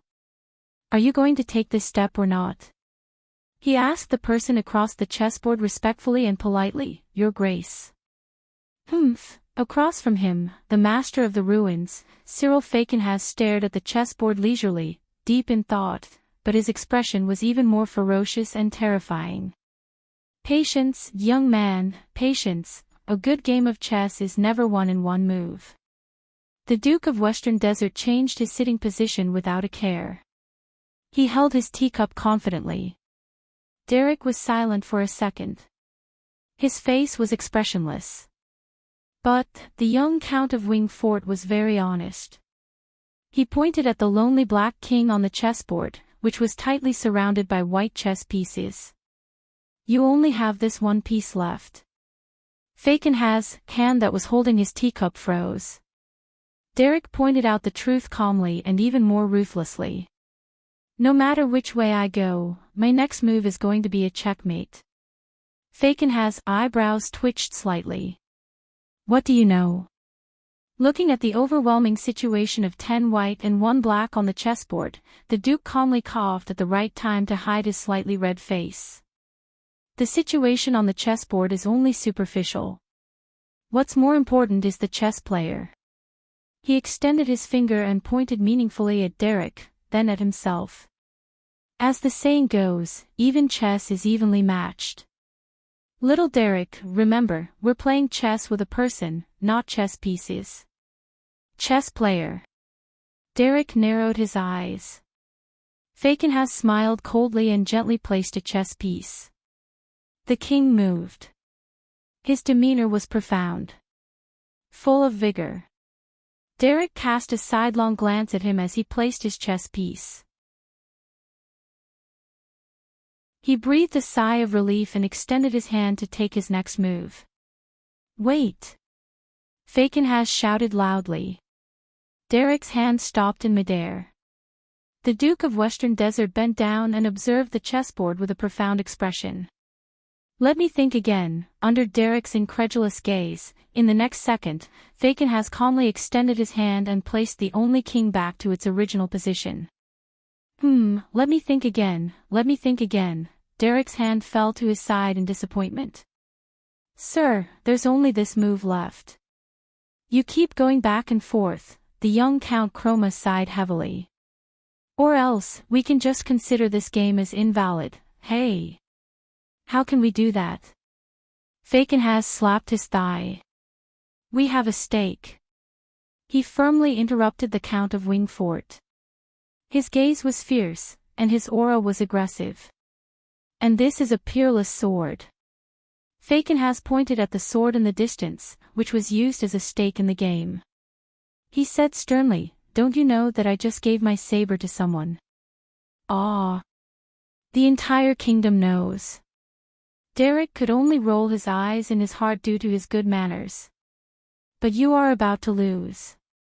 No matter how good this sword is, what does it have to do with you? He smiled elegantly and used vulgar words to pierce the Duke's heart mercilessly. But unexpectedly, Fakenhas only smiled sinisterly. He stroked his walking stick gently and resumed the manner of an expert. The situation on the chessboard is only a superficial representation. What's important is the player, as the saying goes, we are evenly matched. Little Derek, remember, we are playing against a person, not a chess piece. Derek shook his head absent-mindedly. Once he was certain that time was not flowing backwards, he exhaled in pain and covered his forehead in resignation. Fakenhas saw his movements, narrowed his eyes, and seized the chance to extend his hand. It's useless to touch my chess piece secretly, Your Grace.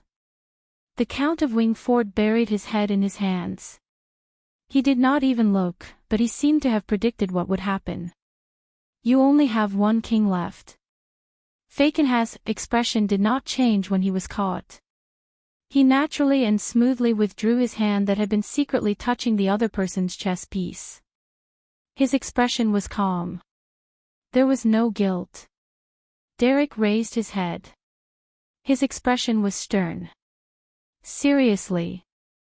The Count of Wingfort no longer looked at the chessboard. You should really be glad that I have a good temper to give away such a huge bargaining chip just like that. If Count Bosdorf was here, he would definitely lead his soldiers to Crowcost City and burn that orphan girl from the Amoli family to ashes. Fakenhas did not seem to have heard him. He only stared at the chessboard carefully. He stared at the only king he had left. It was as if he could create a miracle with his stare. You seem to have a large army pressing down on us, and I seem to have no chance at all. The Duke focused on the chessboard and muttered to himself, but where is the turning point? Derek glanced at him and said tentatively, Of course, if Black Lion knew about this now, he would also lead his soldiers to the ruins and break your other leg. Fakenhas was still immersed in his own chessboard. He scratched his chin and thought hard. No matter what you do, you will die. You bastard, as expected of someone who was taught by Caribbean, Derek snorted in disdain. Are you sure you are taking the right step? What if His Majesty announces to the world tomorrow that he will list our crimes and force us to, for example, disband the army, raise the tax rate, and hand over the right to appoint and dismiss government officials? What if Count Bosdorf cannot bear the humiliation and leads the people to revolt?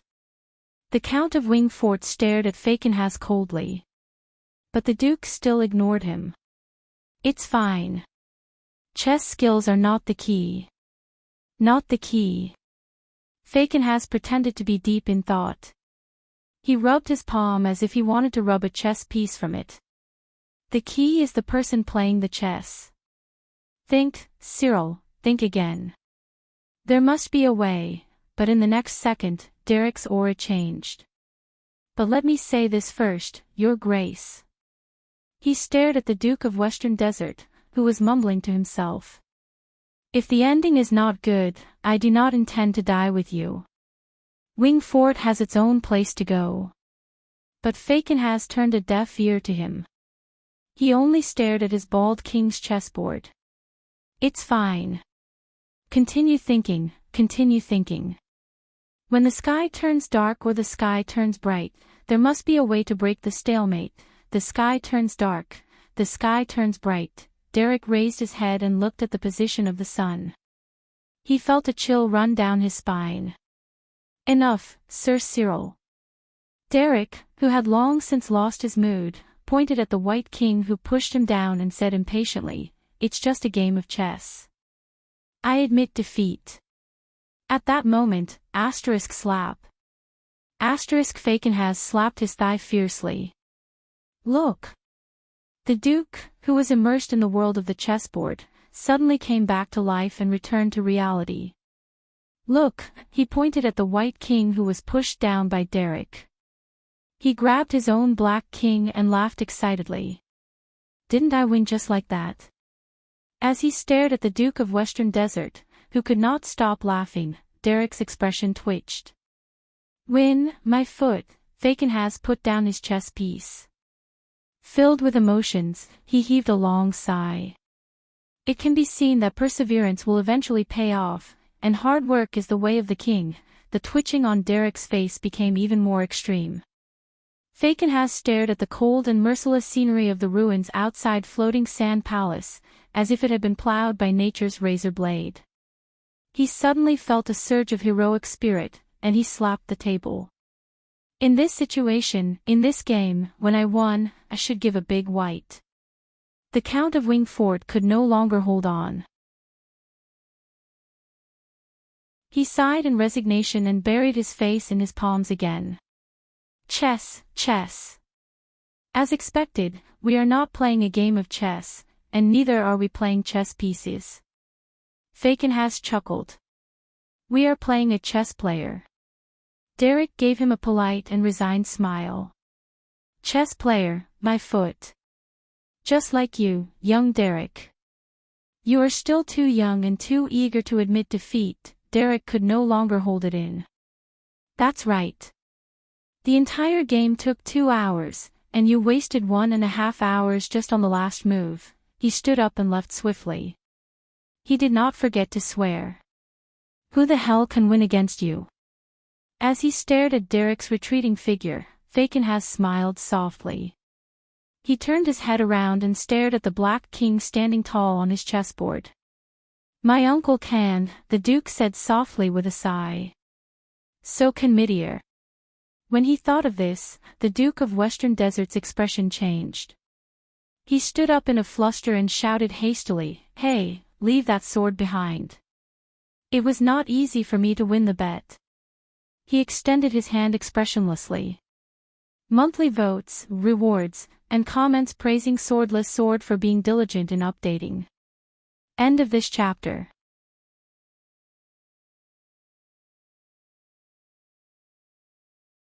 Chapter 592. Thales walked out of the cell where Anchor was being interrogated numbly. He was in a daze.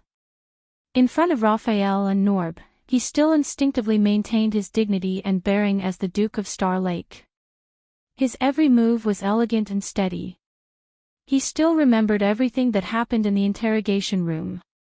He remembered how his words and actions had far-reaching effects and were difficult to reverse because of his power and status, not the content of his words. This was his luck, but also his curse.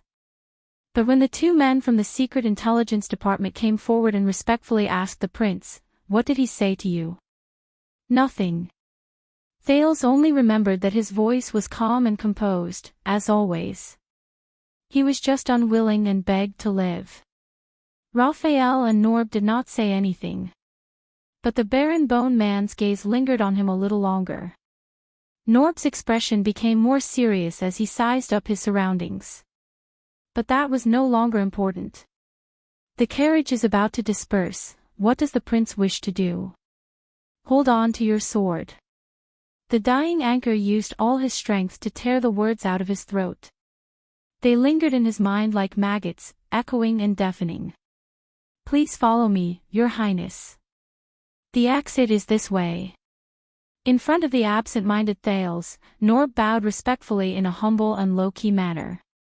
According to the rules, we cannot return the way we came.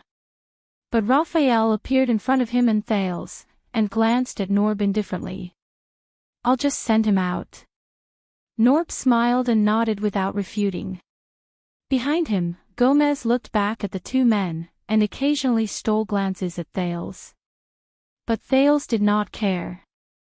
The teenager could only remember that he politely and humbly thanked Norb and Gomez, and under their respectful and submissive gazes, he left mechanically. You said that you're only in charge of the interrogation today. Raphael scrutinized the calm Norb. Indeed. Looking at the prince's back, Norb smiled and nodded. Raphael glanced at the unconscious Anchor. How lucky. The Baron Bone Man said coldly and turned to follow the prince. What a coincidence. Norb bowed respectfully and sent Raphael off. Only when the other man disappeared did his gaze become profound and strange. Very good, the troublesome prince is finally gone. Wiping his sweat, Fatty Gomez tugged at his apron as if he had just finished a big exam, causing his fat to jiggle. He turned to look at the naked Anchor and happily picked up a pair of pliers. Now we can return to the main topic. See if I don't squeeze him dry, Gomez. Yes. Norb turned around, his face expressionless. Stop. Gomez walked towards Anchor with the vice in his hand, but his smile froze halfway. Okay, I'll go now, huh? With an indifferent expression, Norb walked towards the unconscious Anchor with his cane. From now on, don't use hard torture on him, and don't use soft torture like sleep deprivation. If necessary, give him pain relief. Gomez looked puzzled. Then, how should I ask? Norb shook his head. Let's just pretend that we're police officers now.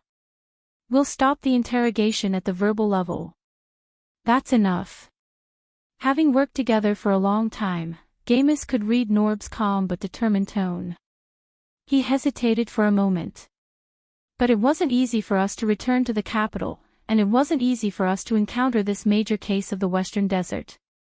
If we don't take this opportunity to render meritorious service, we've already rendered meritorious service. Norb looked at the darkness outside the door, then leaned over to observe their prisoner. His eyes flickered. Just now. Rendered meritorious service. Gomez blinked. Unwilling to give up, he still wanted to fight for it. But didn't you say that this guy must be holding back or hiding something? Maybe he has something big. The previous interrogators almost broke him. We have to get something out of him before he's completely broken or sent to the gallows, and let Lord Hansen. No, Norb interrupted him again, straightening his back with his cane. Trust me. He won't die. Under Gomez's puzzled gaze, Norb glanced at Anchor, who was covered in bruises and had almost no unscathed skin. Not today. Thales walked expressionlessly in the dark underground corridor of the Secret Intelligence Department. But he felt like he was standing on Ghost Prince Tower in Blade Fang's camp, enduring the cold wind and the assault of flying sand. His palms were cold. He told me that if I have to use this bargaining chip. Raphael walked in front of him, leading the way. His back was dark. I have to give it to you, they did not return the way they came. Instead, they walked through one checkpoint after another, shuttling through the maze-like underground corridor. But Thales no longer cared. I can only give it to you. Thales clenched his fists. Why? His gaze pierced through the darkness of the corridor, and vaguely projected thousands of miles away in the western desert, at that hateful, maverick noble who often laughed maliciously. Just a few months ago, he was still talking and giving pointers in front of him. He appeared to be unique and concerned about the country and its people. But why? He's the mastermind behind Anchor. He handed me the bargaining chip that could suppress the vassals of the western desert and destroy the Great Wall. And into the hands of a Jade Star. Thales clenched his teeth. He did not understand at first, and his whole body was anxious. But after he came to a slight realization, he became even more anxious, restless, and uneasy. Why? Cyril Fakin has. This arrogant and pretentious old bastard. What right does he have to do this? Who does he think he is? What right does he have? What right does he have? Wow, Murat's snake cub. A male voice with a Northland accent came from behind a cell door, pulling Thales back to reality. Long time no see. Raphael ignored the other party's tone, which sounded like they were old acquaintances, and walked quickly past the cell door. Snake cub. Hearing these words, the dazed Thales felt an inexplicable sense of familiarity. When he was still in Ekstedt, Archduke Alcius of Prestige Orchid region often called him Constellation's little viper. Moreover, the prisoner who said this had a Northland accent. It was as if he had returned to the past. Back to the days in Dragon Cloud City when, despite the hardships, he could still manage to hold on without any worries, and could even find joy in hardship. Dragon Cloud City. Thales' pupils trembled. He stopped in his tracks, and his entire body came to a halt. Raphael sensed that something was amiss and turned around with a frown. Thales slowly turned around and stared at the iron cell door from which the voice came. There was a small opening on the door. The everlasting lamp, which was a rare sight in the corridor, shone on the blurry figure at the opening. What an honor for you to grace us with your presence. Thales' eyes slowly widened. He took a deep breath and took a step forward, wanting to poke his head out to see the figure behind the iron gate. Then, a hand suddenly reached out from behind him. Asterisk clang. Asterisk Raphael appeared in front of him, pulled the iron gate violently, and shut it tightly. Wrong way, Your Highness.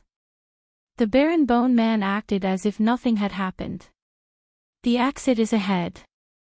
Thales stood in front of the cell and stared at the closed iron gate. Why? The prince's voice subconsciously took on a hint of coldness. Why close it? Raphael maintained his smile and asked in return. Why did you stop? Thales was silent for a moment, his gaze fixed on the iron gate. Open it, he said calmly.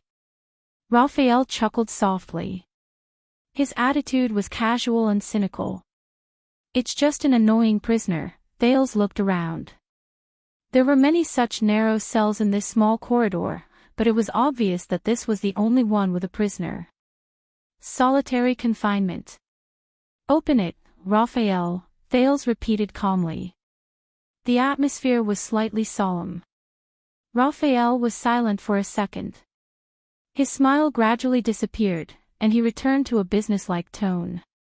Your Highness, this is a wanted criminal and internal affairs of the Secret Intelligence Department. Thales did not let him continue. The prince enunciated his words slowly, and his voice was as cold as ice. I order you, Raphael, open it. Raphael frowned. According to the rules of the Secret Intelligence Department, Your Highness, Thales' gaze became fierce. He lost his composure and shouted angrily, damn it, just open it. At that moment, the oppression and grievance he felt in the Secret Intelligence Department all turned into anger and exploded in his chest. In the face of the prince's sudden outburst, Raphael's expression did not change. His gaze gradually became solemn. Thales could no longer endure it. He took a step forward, grabbed the handle without any explanation, and pulled the iron gate open. Asterisk clang. Asterisk the sound of metal clashing reverberated in the corridor. Raphael did not stop him, but his gaze was cold. What's wrong, R.A.? The voice from before rang again, and it mocked. It's been a long time since we last met. Do you want to treat me to a good meal? A stubbled face appeared at the gate and cast a cold gaze at Raphael. The moment he saw the other person's face clearly, Thales' eyes widened. Goo! Shock and doubt filled Thales' heart at the same time, forcing him to speak involuntarily. It's you. Behind the gate, the face full of Far Eastern characteristics froze slightly. The prisoner turned to Thales, looking slightly puzzled. Raphael's expression darkened, and he exhaled in a barely noticeable manner. That's right. In disbelief, Thales carefully sized up every inch of the Far Eastern prisoner's face. He ignored his doubts about the prisoner's voice and completely confirmed his guess just now. It's him. It's really him. 6 years ago, the butcher's shop owner in Dragon Cloud City, the Far Easterner who gave him shelter and a meal in the despairing morning after Dragon Blood's night. It's you, Goo. Thales said in a daze. In a split second, Dragon Cloud City, Westbound Avenue, the butcher shop, Little Rascal. The scenes of the past appeared before his eyes. But, who are you? Through the narrow gate, the unkempt Far Eastern man looked at Thales and gestured at Raphael with his chin. That lover he yearns for day and night, but can't get.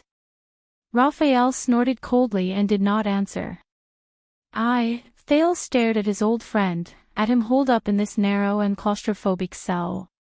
He felt complicated and indescribable emotions. He took a deep breath. 6.5, remember. 6.5. In that second, the prisoner's gaze slowly froze. He sized up the handsome young man who was only half a head shorter than Raphael again. He gradually came to a realization and then felt relieved. Oh. Goo turned around, and his face disappeared at the gate. A muffled sound immediately came from the iron gate. It's you. That's why you escaped, young prince. Perhaps you're no longer young. His words were filled with melancholy and sentimentality. You and your little maid didn't die in the hands of that cunning Camion. Young prince. Camion. Goo's words evoked Thales' memories. It was as if he was sitting in the butcher's shop 6 years ago again, sitting on the table with Little Rascal, holding bowls, and drinking meat soup with a heavy heart. Raphael exhaled through his nose. He was obviously unhappy. What happened? Thales pounced on the iron gate and asked anxiously. Goo, why did you? Thales stopped talking. Wait a minute. Goo's impression of himself was still at the moment when Marquis Shiles took the prince and Little Rascal away 6 years ago. Thales' pupils dilated slowly. He did not know what happened to him after that night. He did not know the story of the second prince of Constellation that was later spread among the people. That means, Thales furrowed his brows tightly and stared at the darkness behind the gate. Goo's disdainful laughter came from behind the iron gate. Thales took a deep breath and suppressed his anger. He tried to calm down and asked Raphael, who was beside him. He was imprisoned here 6 years ago. The prince spoke with difficulty. Why? Raphael crossed his arms. His expression was slightly dark. 6 years. Gu's voice rose. There was surprise and self-deprecation in it. Damn it. Without the sun as a reference, the time I calculated is indeed inaccurate. Thales's heart sank when he heard that. He remembered the guards and prisoners in the prison of bones. He remembered the laments they had when they found out how long they had been imprisoned. Your task is complete, Your Highness, Raphael said coldly. There is no need to complicate matters. Gu's sneer came again. Thales suppressed the strange feeling in his heart and tried to think calmly and rationally. 6 years ago, something must have happened to Gu after they parted ways. It caused him to wander about and be imprisoned. The sin of Hell's river came uninvited. It filled Thales' brain and washed away his memories, washing away an old scene. Your Highness, do you remember what happened in Dragon Cloud City 6 years ago? On the day he fled Dragon Cloud City, Putre's words in the secret tunnel rang in his ears. No, it's not just that. On that day 6 years ago, in a dark place we cannot see, outside Heroic Spirit Palace and Shield District, something else happened. Thales raised his head swiftly. That night, Raphael. He looked at Raphael and stared into his dark red eyes. Dragon Cloud City, the night of dragon blood. The prince gritted his teeth and went straight to the point. Aside from the calamities, Lampard, and what happened in Heroic Spirit Palace, what else did you do? What does it have to do with him and Gu? But Raphael did not move. His expression was dark. What did they do? The one who answered the teenager was still the Far Easterner with a Northland accent. His voice was full of mockery. What else could they have done? As always, they followed the fine tradition of the Secret Intelligence Department. They wouldn't even let go of the leftovers. Thales and Raphael turned their heads to look at the prison at the same time. The former was surprised and bewildered, while the latter was gloomy. Just like what they did to everyone, including you. Gu sneered and called out the teenager's name. Prince Thales. Thales' gaze changed. He was about to speak, but Raphael spoke first. His tone was distant. I would very much like to answer your question, Your Highness, but this is not my case. Thales' expression darkened. Not my ass. Gu snorted coldly behind the door and exposed Raphael's words. 6 years ago, weren't you the first to find me? Thales narrowed his eyes at Raphael. This was not the first time he had rejected him today. The Baron Bone Man stared at the darkness behind the gate. His gaze was terrifying. Your Highness, you've already made an exception by contacting a wanted criminal in private. Don't, Lord Hansen said it. Thales suddenly raised his voice and interrupted Raphael. The reason why I don't get along with all of you is that we've always gone our separate ways. Raphael did not speak. But Thales stared deeply into his red eyes, as if he wanted to tear apart the world behind his pupils. Now is a good chance to change. The Far Easterner behind the door laughed. It was half mockery and half disdain. Raphael remained calm and collected. He silently endured the prince's sharp gaze that could almost break an iron wall. Not here, not now, he said faintly. In the dim corridor, Thales and Raphael stood on either side of the iron prison door, facing each other in silence. The everlasting lamp elongated their shadows, like two train tracks that extended parallel to each other. The gate on the door stood between them.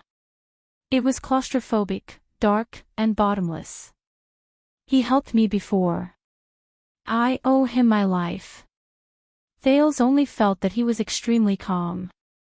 The sin of Hell's river flowed through every vein in his body, allowing him to sense the location of this small corridor more clearly. It was as if he was standing outside his oil painting. He stared at the universe in the painting. If he's locked up, I must know why. Thale's tone was cold, but it contained a tone that allowed no refusal. That night. That crucial night. That night not only changed the future fates of two countries, but it also determined the political situation of the world. It was also a night where countless secrets were buried and turbulent in the dark. That night made Putre suspicious. He even had to avoid the surveillance of the Secret Intelligence Department and give Thales a warning in private. Obviously, Gu was one of the pieces of the puzzle. The aura on Raphael's body slowly changed.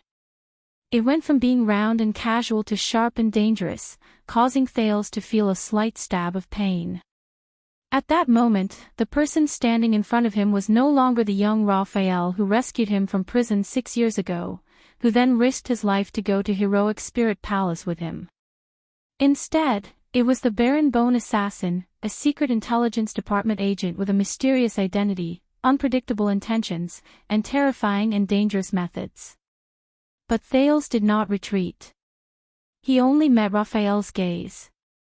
If you want to display your compassion, then perhaps you also need to know.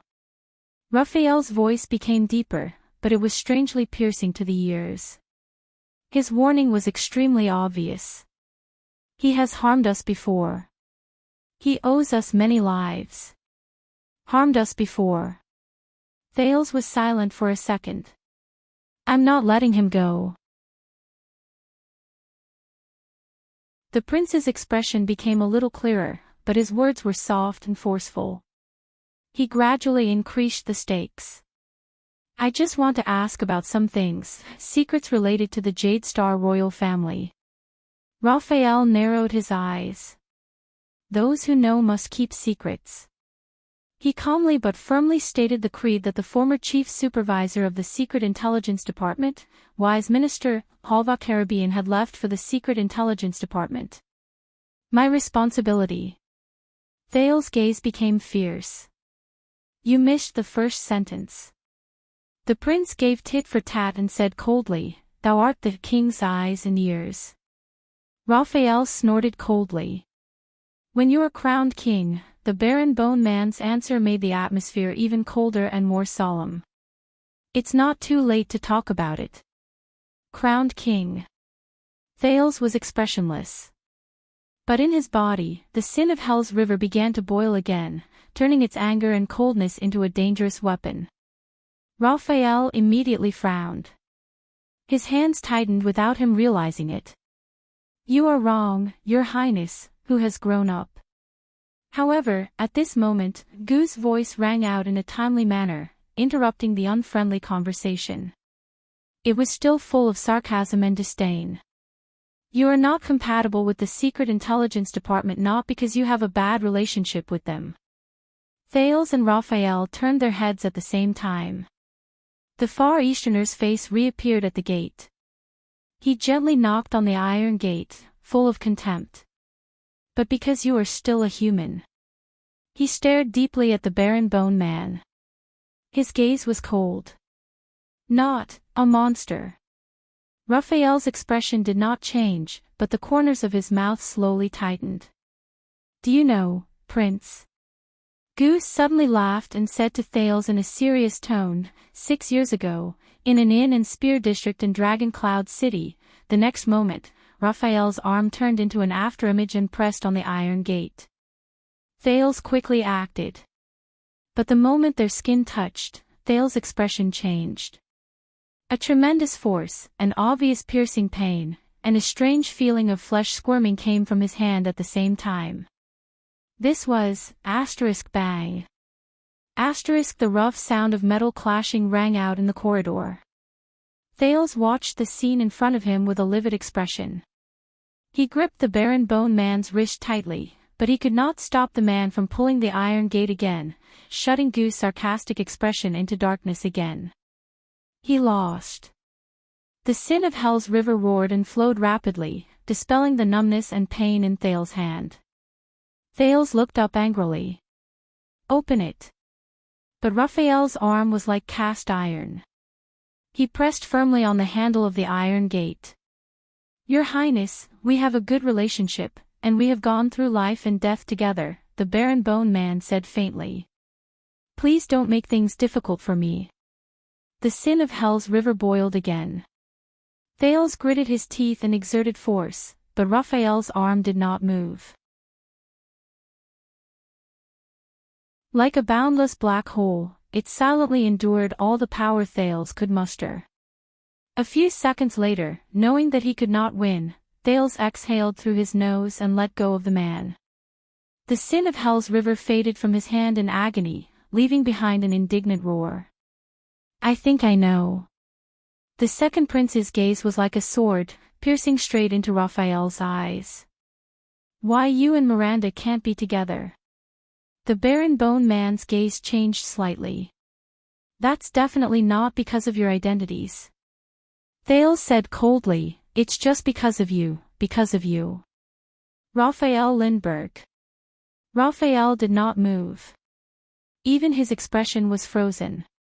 Looking at the man's expression, Thales began to ponder silently. Gu did not finish his sentence. But that was enough. The information revealed by the Far Easterner was like a puzzle that had been lost for many years. It flowed into Thales' mind. It was enough for him to piece together the next clue. His next bargaining chip. "Listen carefully, Your Highness. What I am going to say next is something that the sanctimonious old fox, Gilbert, would never tell you." Putre's warning, which was filled with deep suspicion, rang in his mind. "And it will not be something that the mysterious and abnormal Secret Intelligence Department will tell you. Remember, Your Highness. Do not trust anyone in this matter, Anin." Thales looked at Raphael quietly. Gu said that it was an inn in Spear District. As expected, he was satisfied to see Raphael's expression change slightly. The Baron Bone Man said in a low voice, "That is because he harbors ulterior motives and harbors ill intentions. He is trying to sow discord and disturb your mind." Thales smiled. "But you told me that the Secret Intelligence Department's headquarters in Dragon Cloud City, which is also the chess room in Spear District that I left, was also an inn 6 years ago." Raphael's hand was still pressed against the iron gate. His expression was as cold as ice. "I did not say that." Thales took a step forward and smirked in disdain. "Then you must have forgotten."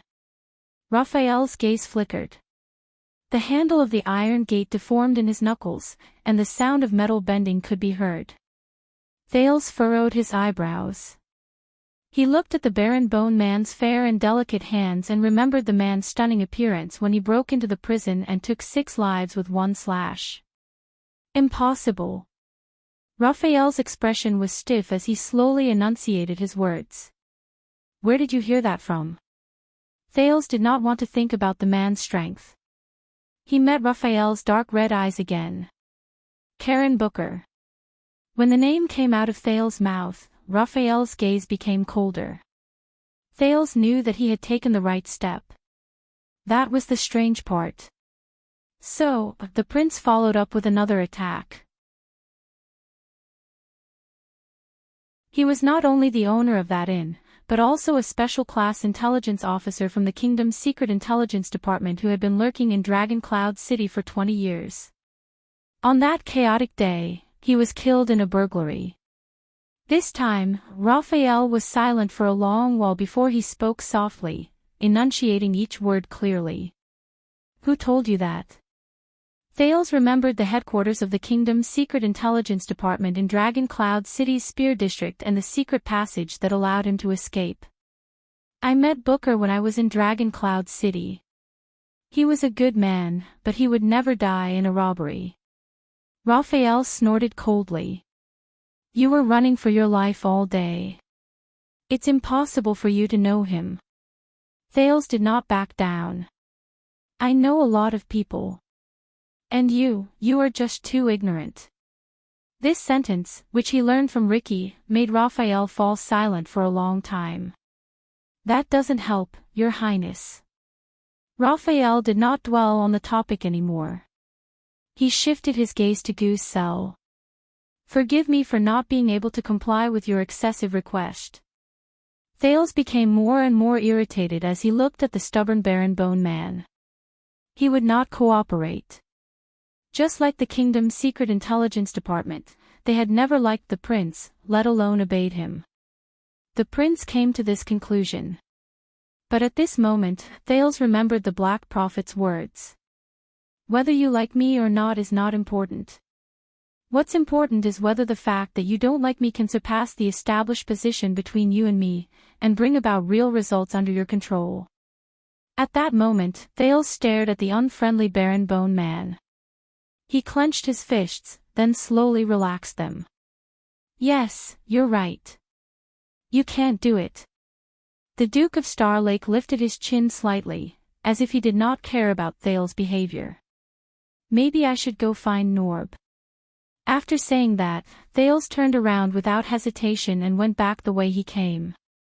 Raphael, who was left behind, stared at the teenager's back. His frown deepened. Thales' movements remained the same, but he deliberately increased his pace. The sound of his footsteps echoed in the dark and depressing corridor. One step after another, it sounded like the beating of war drums. Raphael's gaze froze. 1 second, 2 seconds. The prince's figure slowly blurred in the darkness.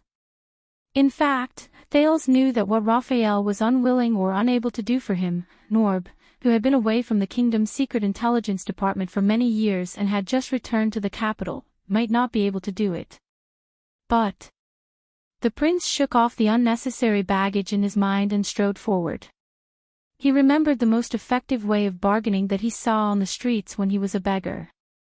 Finally, when Thales counted to the 10th step, "Your Highness." Thales' footsteps stopped just in time. With his back facing Raphael, the corners of his lips curled up slightly.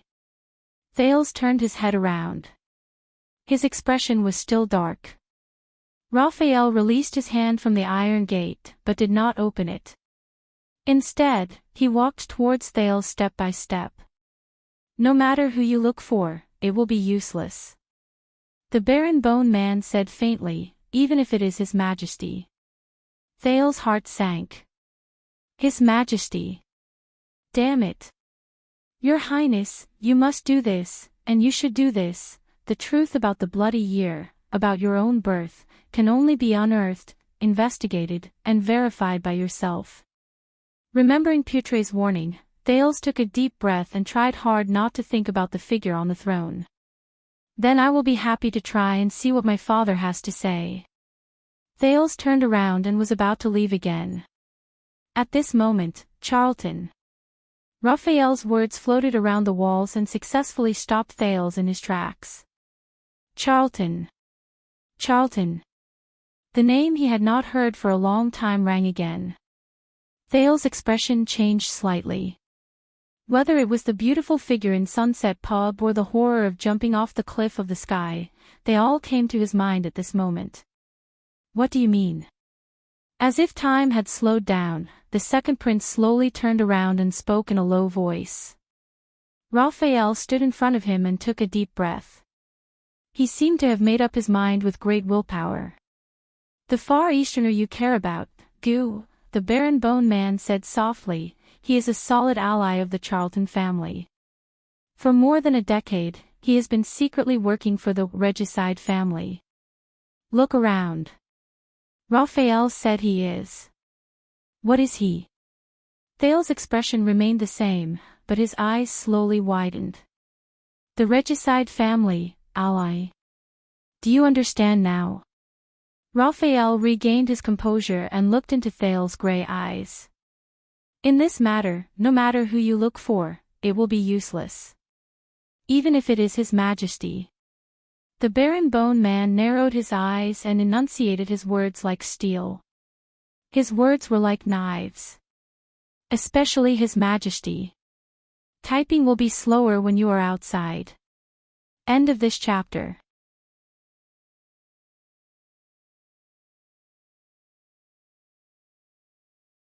Chapter 593. Goo. Charlton. Thales repeated in disbelief. He looked back and forth between Raphael and Goo's prison cells, trying to find a thread of clarity in his jumbled memories and thoughts. Explain. The prince restrained his emotions and stared at Raphael seriously. Now. Raphael was silent for a while. He tightened his grip unnaturally. Your Highness, even if you are from the royal family, the Secret Intelligence Department has not been clear about your intelligence rank for a long time. Explain. Thales interrupted him rudely. I am explaining, Raphael cut him off coldly. But I have to make it clear, Your Highness, that I can only reveal information that is not higher than Madman's level without breaking the rules. Madman's level, Thales shook his head impatiently. You don't have to explain the rules of the Secret Intelligence Department to me, just explain. Raphael sneered. I'm not saying it for you to hear. The Baron Bone Man raised his arm slowly. A black crack had appeared on his forearm at some point in time. The muscle lines inside squirmed gently, hiding a strange shadow. Just like 6 years ago. Thales was immediately stunned. The prince retracted his gaze from the man's arm with difficulty and tried to return to the current topic. As you can see, this person's surname is Gu, and his name is Tang, at least on the surface. Raphael stared at Gu's prison cell gloomily. He was born in a family of officials in Mainyi of the Eastern Nation. He fell behind in his family and entered the Mainyi Royal Intelligence Department, the Dark Robe Guards. Gu Tang. Black Robe Guards. Thales' gaze changed. You mean, he is a secret agent of Mainyi? Raphael nodded, but shook his head. He is a former secret agent, at least according to the information we obtained. Former. Thales looked at Gu's prison cell. He suddenly realized that he knew nothing about this prisoner who gave him shelter and a meal 6 years ago. Raphael's forearm tightened unnaturally, but his expression did not change. He continued to speak tirelessly. 19 years ago in Qilan City, a member of the Qin royal family launched a coup in an attempt to suppress King Yao Hao, who had just ascended to the throne. During this period, the Dark Guard was split into 2 factions. The commander Lin Do, who was loyal to King Yao, won the battle. He took over as the commander of the Dark Guard and cleaned up the mess, killing all the traitors in the guard. Yao Wanghao. Lieutenant Qing. The unfamiliar and distant term crossed the ocean and entered Thales' mind. He could not help but frown. But Raphael obviously had no intention of stopping to explain for the prince. Gu belonged to the faction that stood on the wrong side. He concealed his identity and fled to the Western Peninsula. He worked as a peddler, craftsman, mercenary, and other jobs. After the Bloody Year, he took root in Dragon Cloud City. He took advantage of the ruins and gaps left after the consecutive wars between Extet and Constellation to wander around and work as an intelligence peddler. Thales took a deep breath and averted his gaze from the metal door of the prison cell. What's that to you to us? Raphael's lips curled up into a cold smile. Later on, we found out that during the years he was in Dragon Cloud City, Gu did more than just his old profession. The Baron Bone Man stared at the iron bars on the cell door. Aside from buying and selling information, this Far Easterner's business also included acting as an intermediary for various major forces and mediating conflicts. And for some conflicts that could not be mediated, but could not be ignored, when he said this, Raphael's gaze turned cold.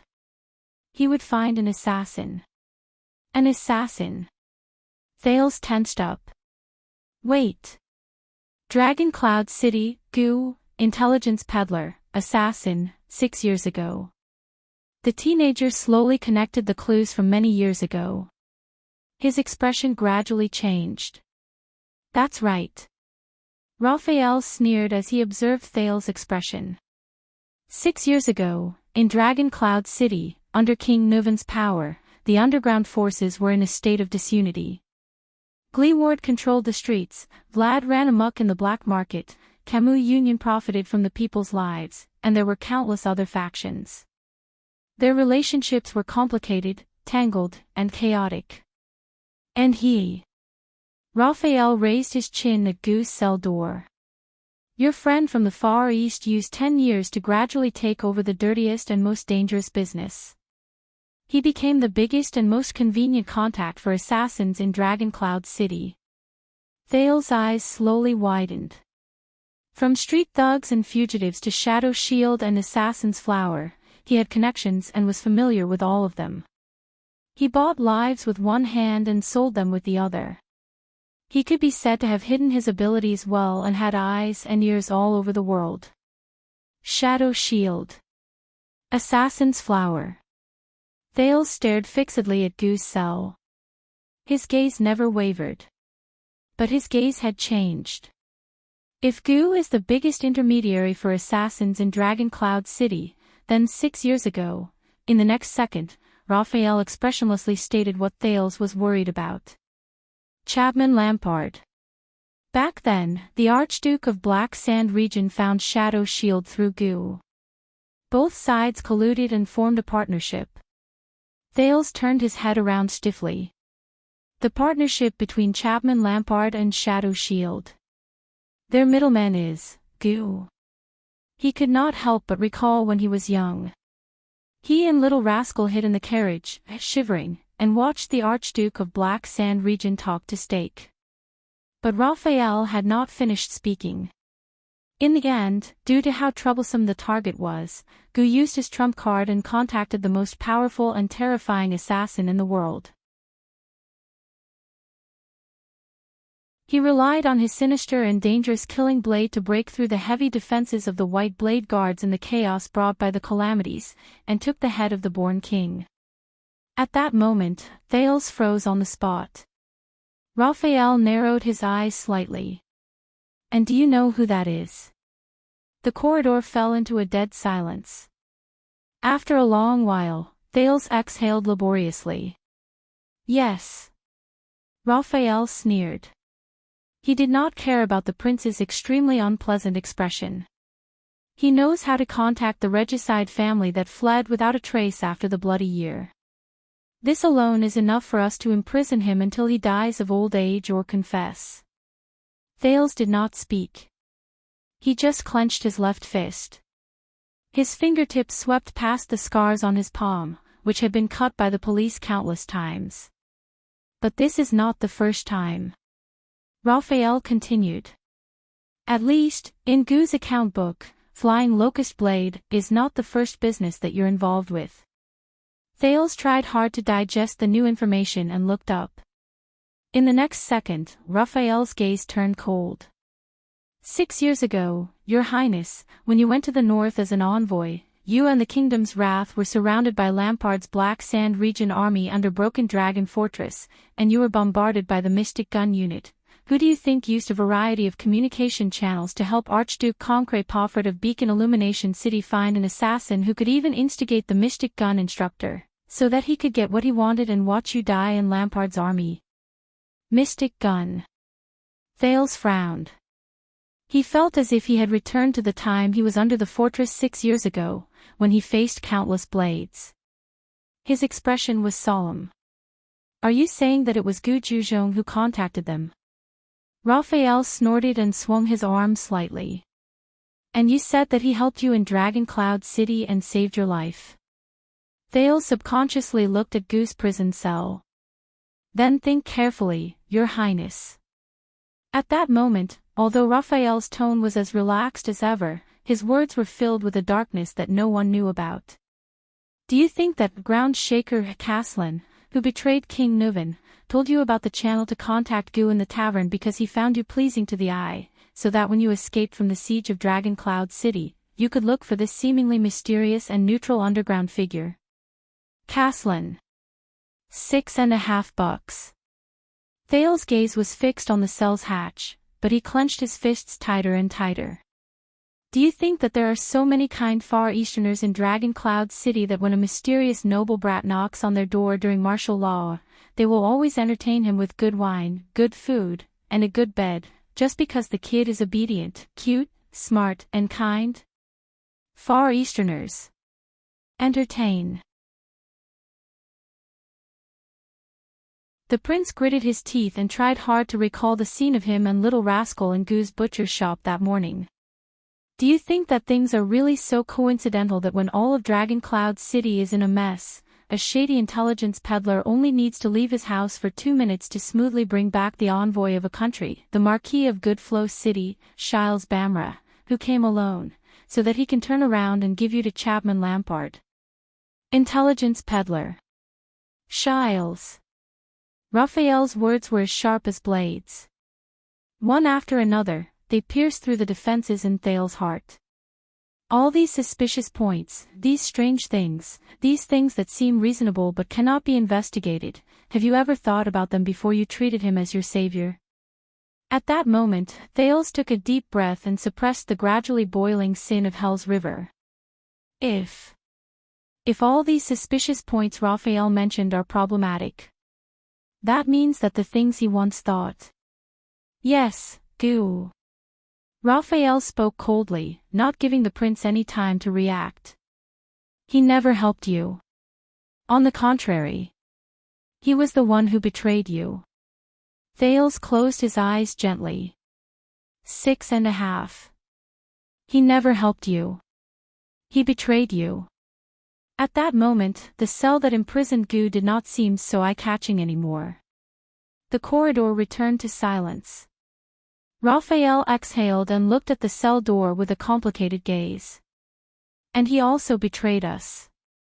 Thales spent a lot of energy to calm himself down. When he heard that, he slowly opened his eyes and tried to maintain the calmness in his tone.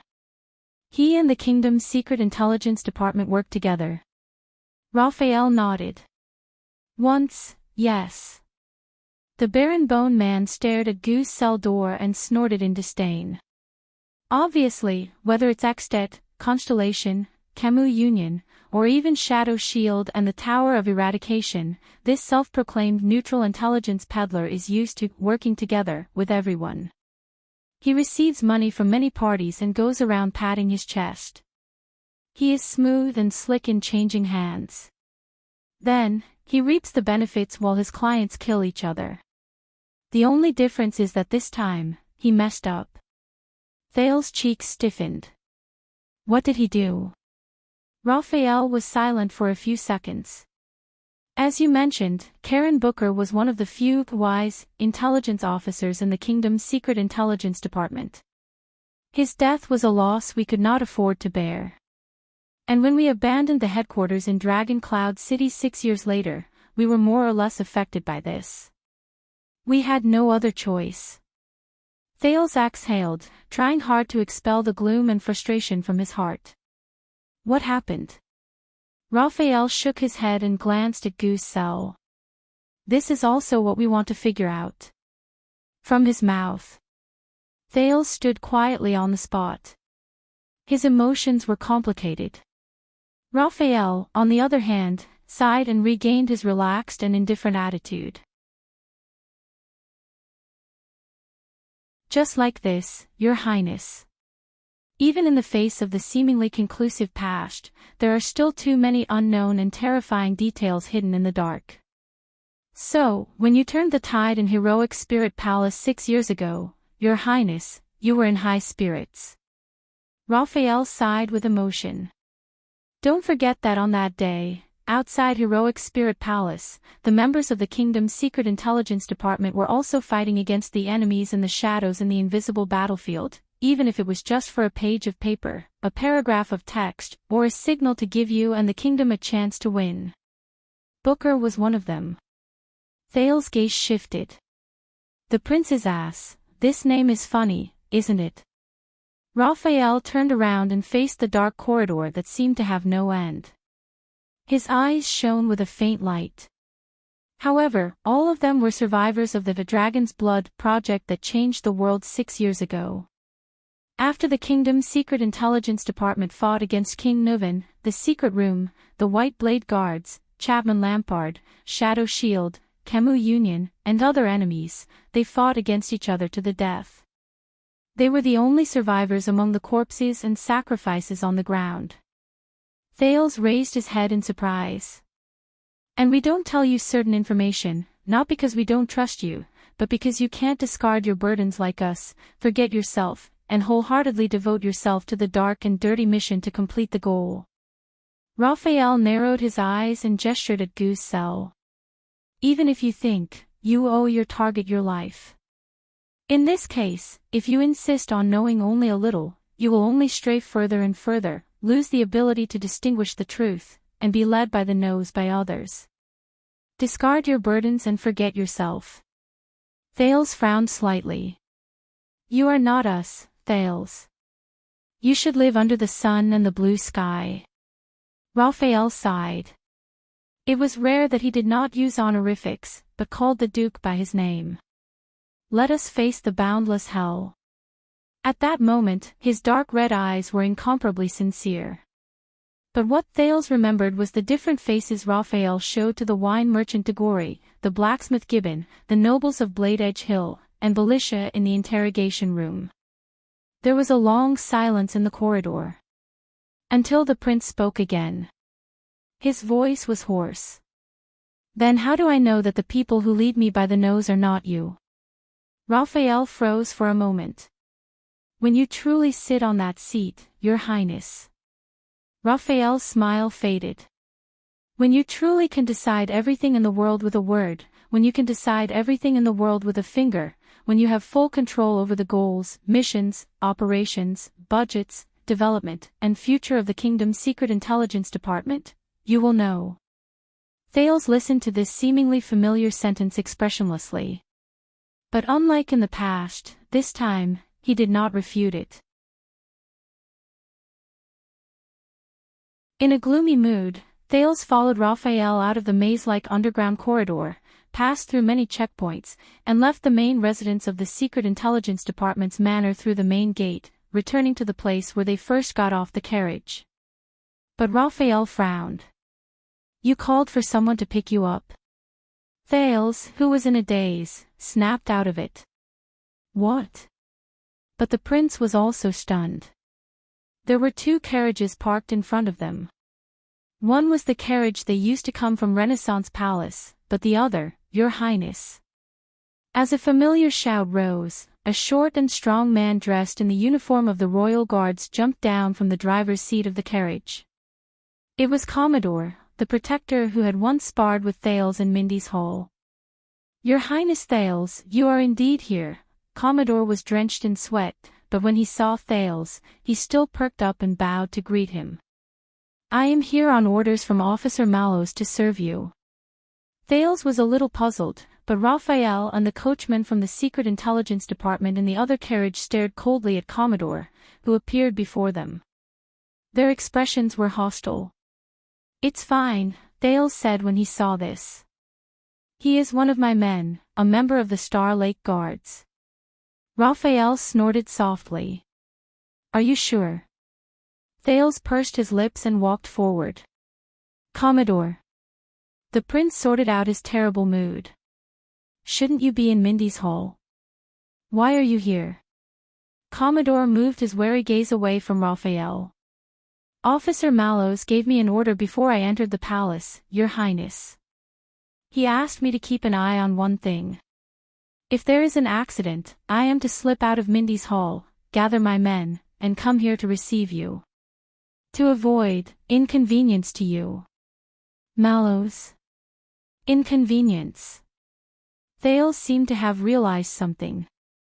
He turned around and cast a glance at Raphael behind him. The Baron Bone Man was silent for a second. In the end, he tactfully retreated.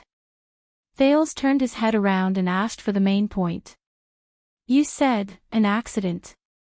Not long after you and the officer entered the palace, your highness, Commodore hesitated a little, but he still told Thales the truth. The people from the Flag Bearer Division came. Flag Bearer Division. Is it one of the 6 divisions led by Vice Guard Captain Vogel Talon at the banquet? What are they doing here? Thales was slightly puzzled. What do you mean? Commodore carefully observed Thales' reaction. You know, the person leading the team is the second flag bearer Gaetan. They did not allow any explanation and immediately sealed off Mindy's hall. They detained everyone and said that they want to conduct a full investigation. Thales was shocked. What? Sealed off Mindy's hall? Why? Commodore forced a smile. Gaetan said that it was because of the accident at the banquet yesterday. Thales exhaled stiffly and painfully. As expected. This again. They said that our dereliction of duty meant that there was a loophole in the security, or even a mole. This might endanger the prince's safety, so they needed to conduct a thorough investigation and audit from top to bottom. Commodore sighed. He was a little dispirited. The investigation by the flag-bearer division was very. Jonvold was interrogated for 2 hours before he came out. He did not look too good. And Morgan was practically tied up before he went in. Kursto was even suspected to be a foreign spy. Stone told us to obey and not resist, but Ness almost fought with them. Penal Officer Patterson wanted to use his status to plead for mercy, but Gaetan was famous for being shrewd and ruthless in his work. He did not give face to anyone. Thales' eyebrows furrowed even tighter. In any case, it was a huge operation. The Jade Star Private Army, the Nobles Affairs Office, and the Inner City Police Station were also there. I suspect that there were even people from the Kingdom's Secret Intelligence Department among them.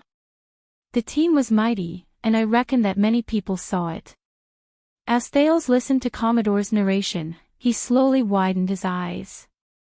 What does he mean? Mindy's Hall. The residence in the capital given to the Duke of Star Lake by the king. Locked down and investigated. Thales exhaled and tried his best to unclench his fists.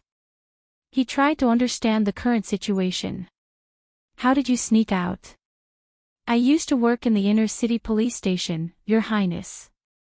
Commodore's gaze was a little evasive, as if he was not too willing to talk about these few relationships. There were a few police officers who were in charge of locking down the perimeter. I was acquainted with them. Proke could have sneaked out as well, but Gaetan had an old grudge against him when he was young. He kept a close eye on him, and I reckoned that he would not let him have an easy time. Commodore looked behind the carriage. The only person I could find was Glover. He left in the morning because he was punished to recuperate. The people from the flag-bearer division were very unhappy about this. Thales frowned a little. Glover. Right after he finished speaking, a familiar figure appeared from the other side of the carriage. Your Highness. First-class vanguard of the Star Lake Guards, the strong zombie Glover came before Thales in full armor. His expression was stern. We should immediately return to the city. I keep feeling that there is something on the other side of the carriage staring at us from the forest. It harbors ill intentions. When he saw the vanguard he was the most familiar with, Thales was completely at ease. But he immediately frowned and looked at Glover's back. But your injuries, Glover shook his head. He pulled open his collar and revealed the bandages inside. It's fine. My power of eradication can alleviate pain, and, Glover swung his arms, and his eyebrows furrowed in a barely noticeable manner. Lord Mallows, he was merciful when he whipped me. It's as if he knew that this would happen, and he still needed me. Thales was slightly stunned, but he immediately remembered what Mallows said to him in the morning before he explained the temple and imperial style. Has no one from Renaissance Palace come yet? I guarantee you that they will definitely come, sooner or later. Thales suppressed his terrible mood. He understood something and asked, what about Doyle?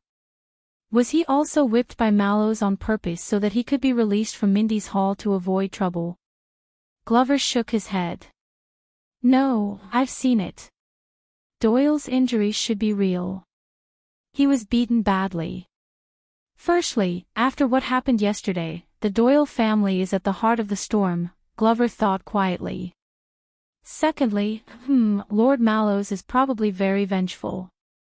Especially after Doyle called him Torment Jr. during the banquet while he was drunk. So, Mallows knew that this would happen. Thale's words interrupted Glover's thoughts. He entered Renaissance Palace with me. Where is he now? Commodore, who was by the side, answered, Will, an acquaintance of the flag-bearer division owes me a favor. He just sent me a message to tell me that Lord Mallows is still in Renaissance Palace. He hesitated for a second. He is, with Vice Captain Talone. Thales exhaled. I understand now. So, Tormund Mallows is my favorite personal captain. Even if he predicted the current situation. At this moment, he could not even protect himself. The flag-bearer division. The prince sighed, Vogel Talone. How courageous. Commodore and Glover looked at each other. Thales turned around and called out to Raphael, who was a distance away. Raphael, do you know about this? The Baron Bone Man walked closer. Thales noticed that his eyes had been disguised into another color. Under the hostile gazes of the two royal guards, Raphael revealed a friendly smile. What is it? Thales glanced at him and snorted coldly. Nothing. If it is inconvenient for you, Your Highness, Raphael was obviously very good at reading people's expressions. He saw some clues from the trio's expressions. The Secret Intelligence Department welcomes you to stay for a few more hours. Thank you, but there's no need, Thales refused decisively. I think you don't mind if I go back with my personal guards. Raphael looked at Thales for a few seconds. Go ahead.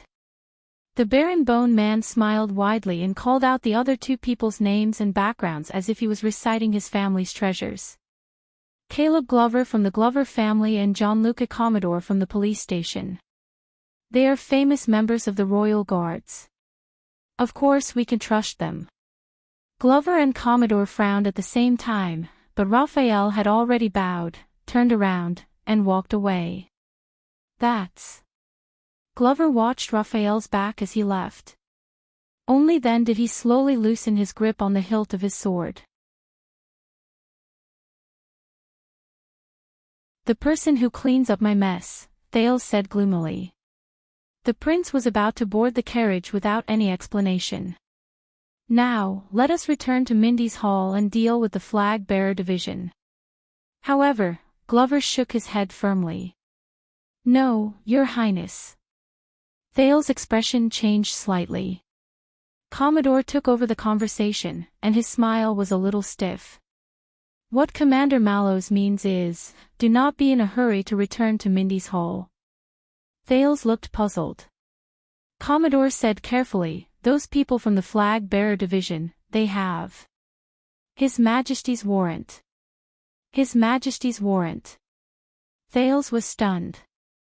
And the people from all the departments are, Commodore said awkwardly, if you show up rashly, and the situation becomes ugly. He did not continue speaking. But Thales already understood. The prince stood in front of the carriage in a daze. So, Thales said absent-mindedly, I just entered Renaissance Palace, and right after that, my nest was raided. Now, I have a home, but I can't go back. Commodore looked ashamed. I am very sorry, Your Highness. We did not protect you well during the banquet, which led to such an accident, no. Thales forced himself to calm down and tried to sort out the messy things that happened throughout the day. No, trust me. After he understood what was going on, Thales suddenly felt like laughing. This is definitely not your reason. Ever since he returned to Constellation, he had always abided by the rules and did not dare to be presumptuous. Last night was the first time he made a decision of freedom after he returned to the kingdom, and it might also be a risky choice. Then, he paid the price. Thales could not help but laugh, causing the two guards to look at each other at a loss. As punishment, he had just sat in on an imperial conference while trembling with fear, then was mercilessly reprimanded by the king. After that, he was brought to the Secret Intelligence Department and enjoyed the company of the Black Prophet throughout the entire process. Even his Mindy's Hall and the Star Lake guards were severely punished. As for now, Glover interrupted in a low voice. In fact, Lord Mallow suggested that we return to Xing Palace. Return to Xing Palace. Thales sneered, and there was a hint of mockery in his voice that he did not even notice. Look for my father. No, look for Madame Gines. Commodore stared at Thales' expression carefully. The commander said that only she can protect you. Commodore kept the rest of his words in his heart. Thales fell silent. Look for Gines. Is that so? Then, I'm back to 6 years ago, when I just arrived at Mindy's Hall. I faced countless known and unknown threats, but I could only drift along with the waves. I sought protection from others. 6 years ago. The prince held on to the carriage. His face was expressionless, and he did not move. A long time had passed. Finally, after Commodore gave Glover a signal with his eyes for the third time, the Duke of Star Lake closed his eyes, sucked in a deep breath, and exhaled slowly. No, we are not returning to Xing Palace. We are not looking for Madame Gines either. Commodore and Glover frowned at the same time. Thales opened his eyes. We are going to Red Street Market in Western District. At that moment, the two guards were stunned. What? Thales held the carriage's axle tightly and gritted his teeth softly. There is a club called One Night's Romance over there. Commodore widened his eyes, while Glover's expression was solemn. Your Highness, why are we going there? Commodore asked tentatively. What are we doing? Of course. Thales let go of the wheel and cast him a glance. His tone was calm. We are going to look for women. Commodore first understood what Thales meant, then he felt incredibly troubled. But Your Highness, your identity, Thales snorted. Who said that I am going there as a prince? The prince boarded the carriage and pointed at the duo. Lead the way, Commodore. We will go and change our attire first. Then, you will lead the way, Glover. The zombie shuddered. But Thales interrupted him rudely. Remember, Glover, after we reach there, your name will be. At that moment, Thales' smile disappeared, and his voice was incredibly cold. Raphael Lindbergh.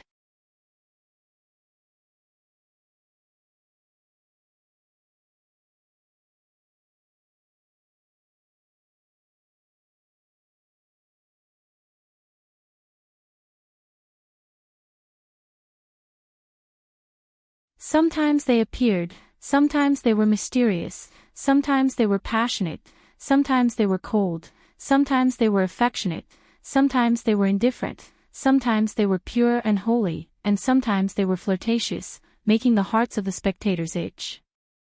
It made people want to give up everything, follow them, get to the root of the matter, see their true faces, enter the room, and kiss them, *slap.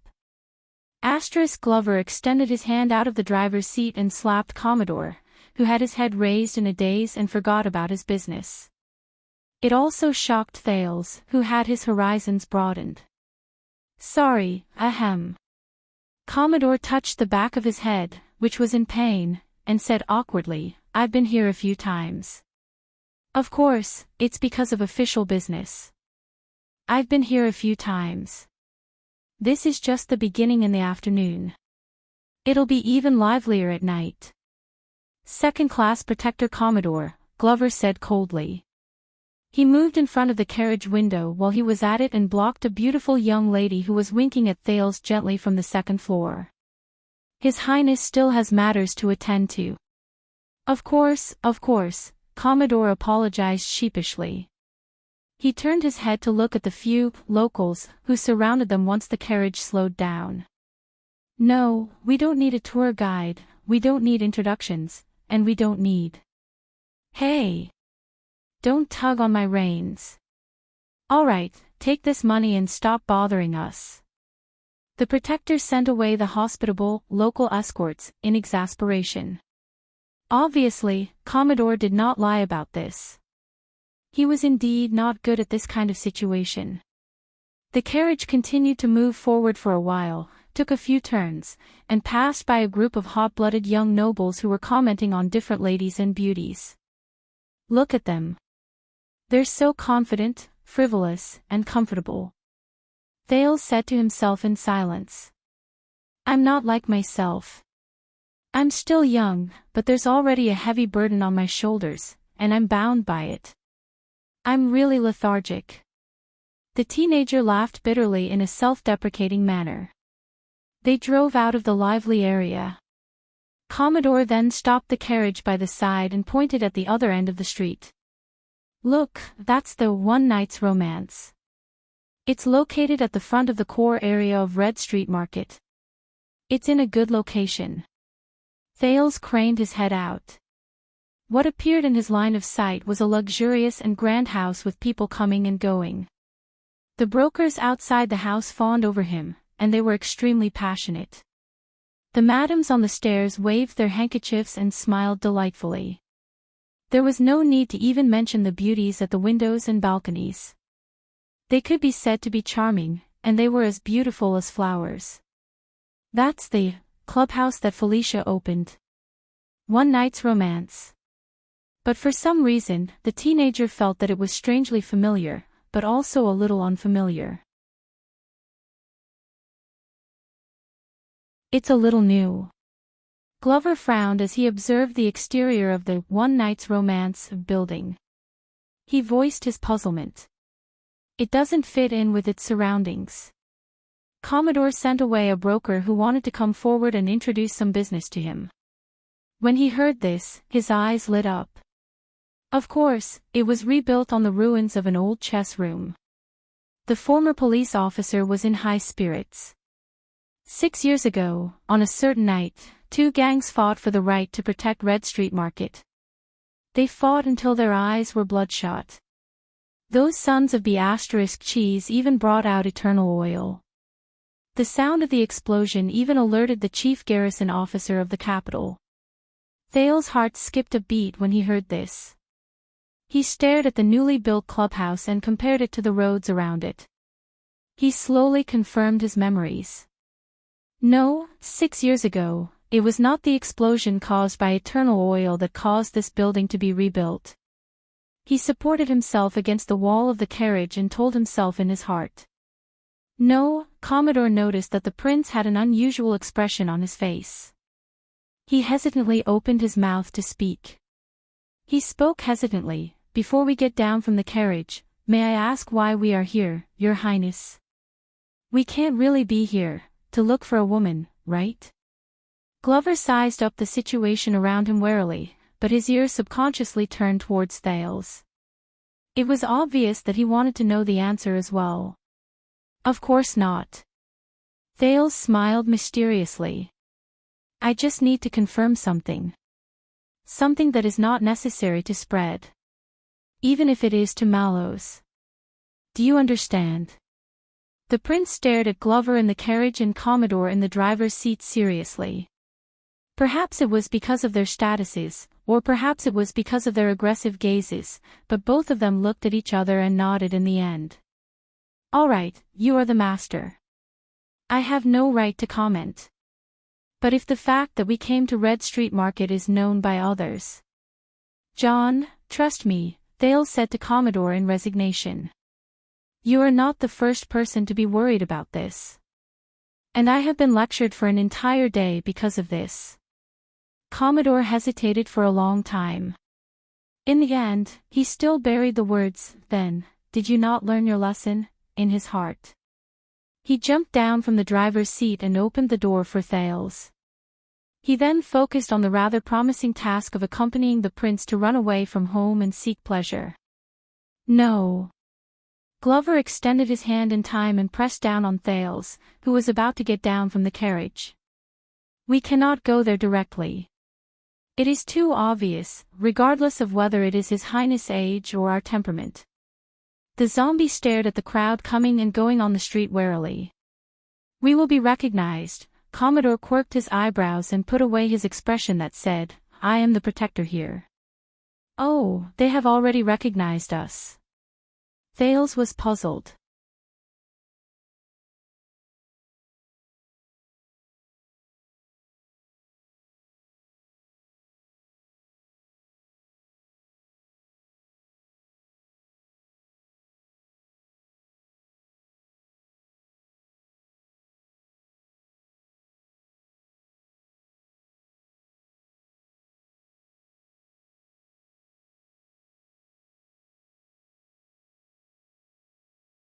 In the carriage, the prince was in a daze and did not speak. Child beggar. Commodore was shocked and bewildered. His gaze moved back and forth between the surrounding streets and Glover, who was covered in darkness. But, Your Excellency, are you not a member of the 7 Jade Star attendants, the Wind Knight Glover family? Thales coughed loudly and interrupted Commodore's words. The two people outside the carriage turned their heads at the same time. I think we have alerted some people. Thales resisted the urge to look at Glover with a gaze other than when he looked at his subordinates.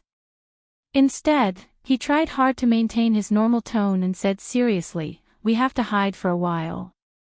The three of them were silent for a while. Of course. Commodore understood what he meant. He averted his gaze and no longer stared at his colleague with a strange gaze. The zombie cast Thales a glance. In the end, he nodded slightly and looked at the road ahead. Follow me. First Class Vanguard Caleb Glover, who was born with a noble background, sneered softly. There was a mocking tone in his words that he thought only he understood. I know the way.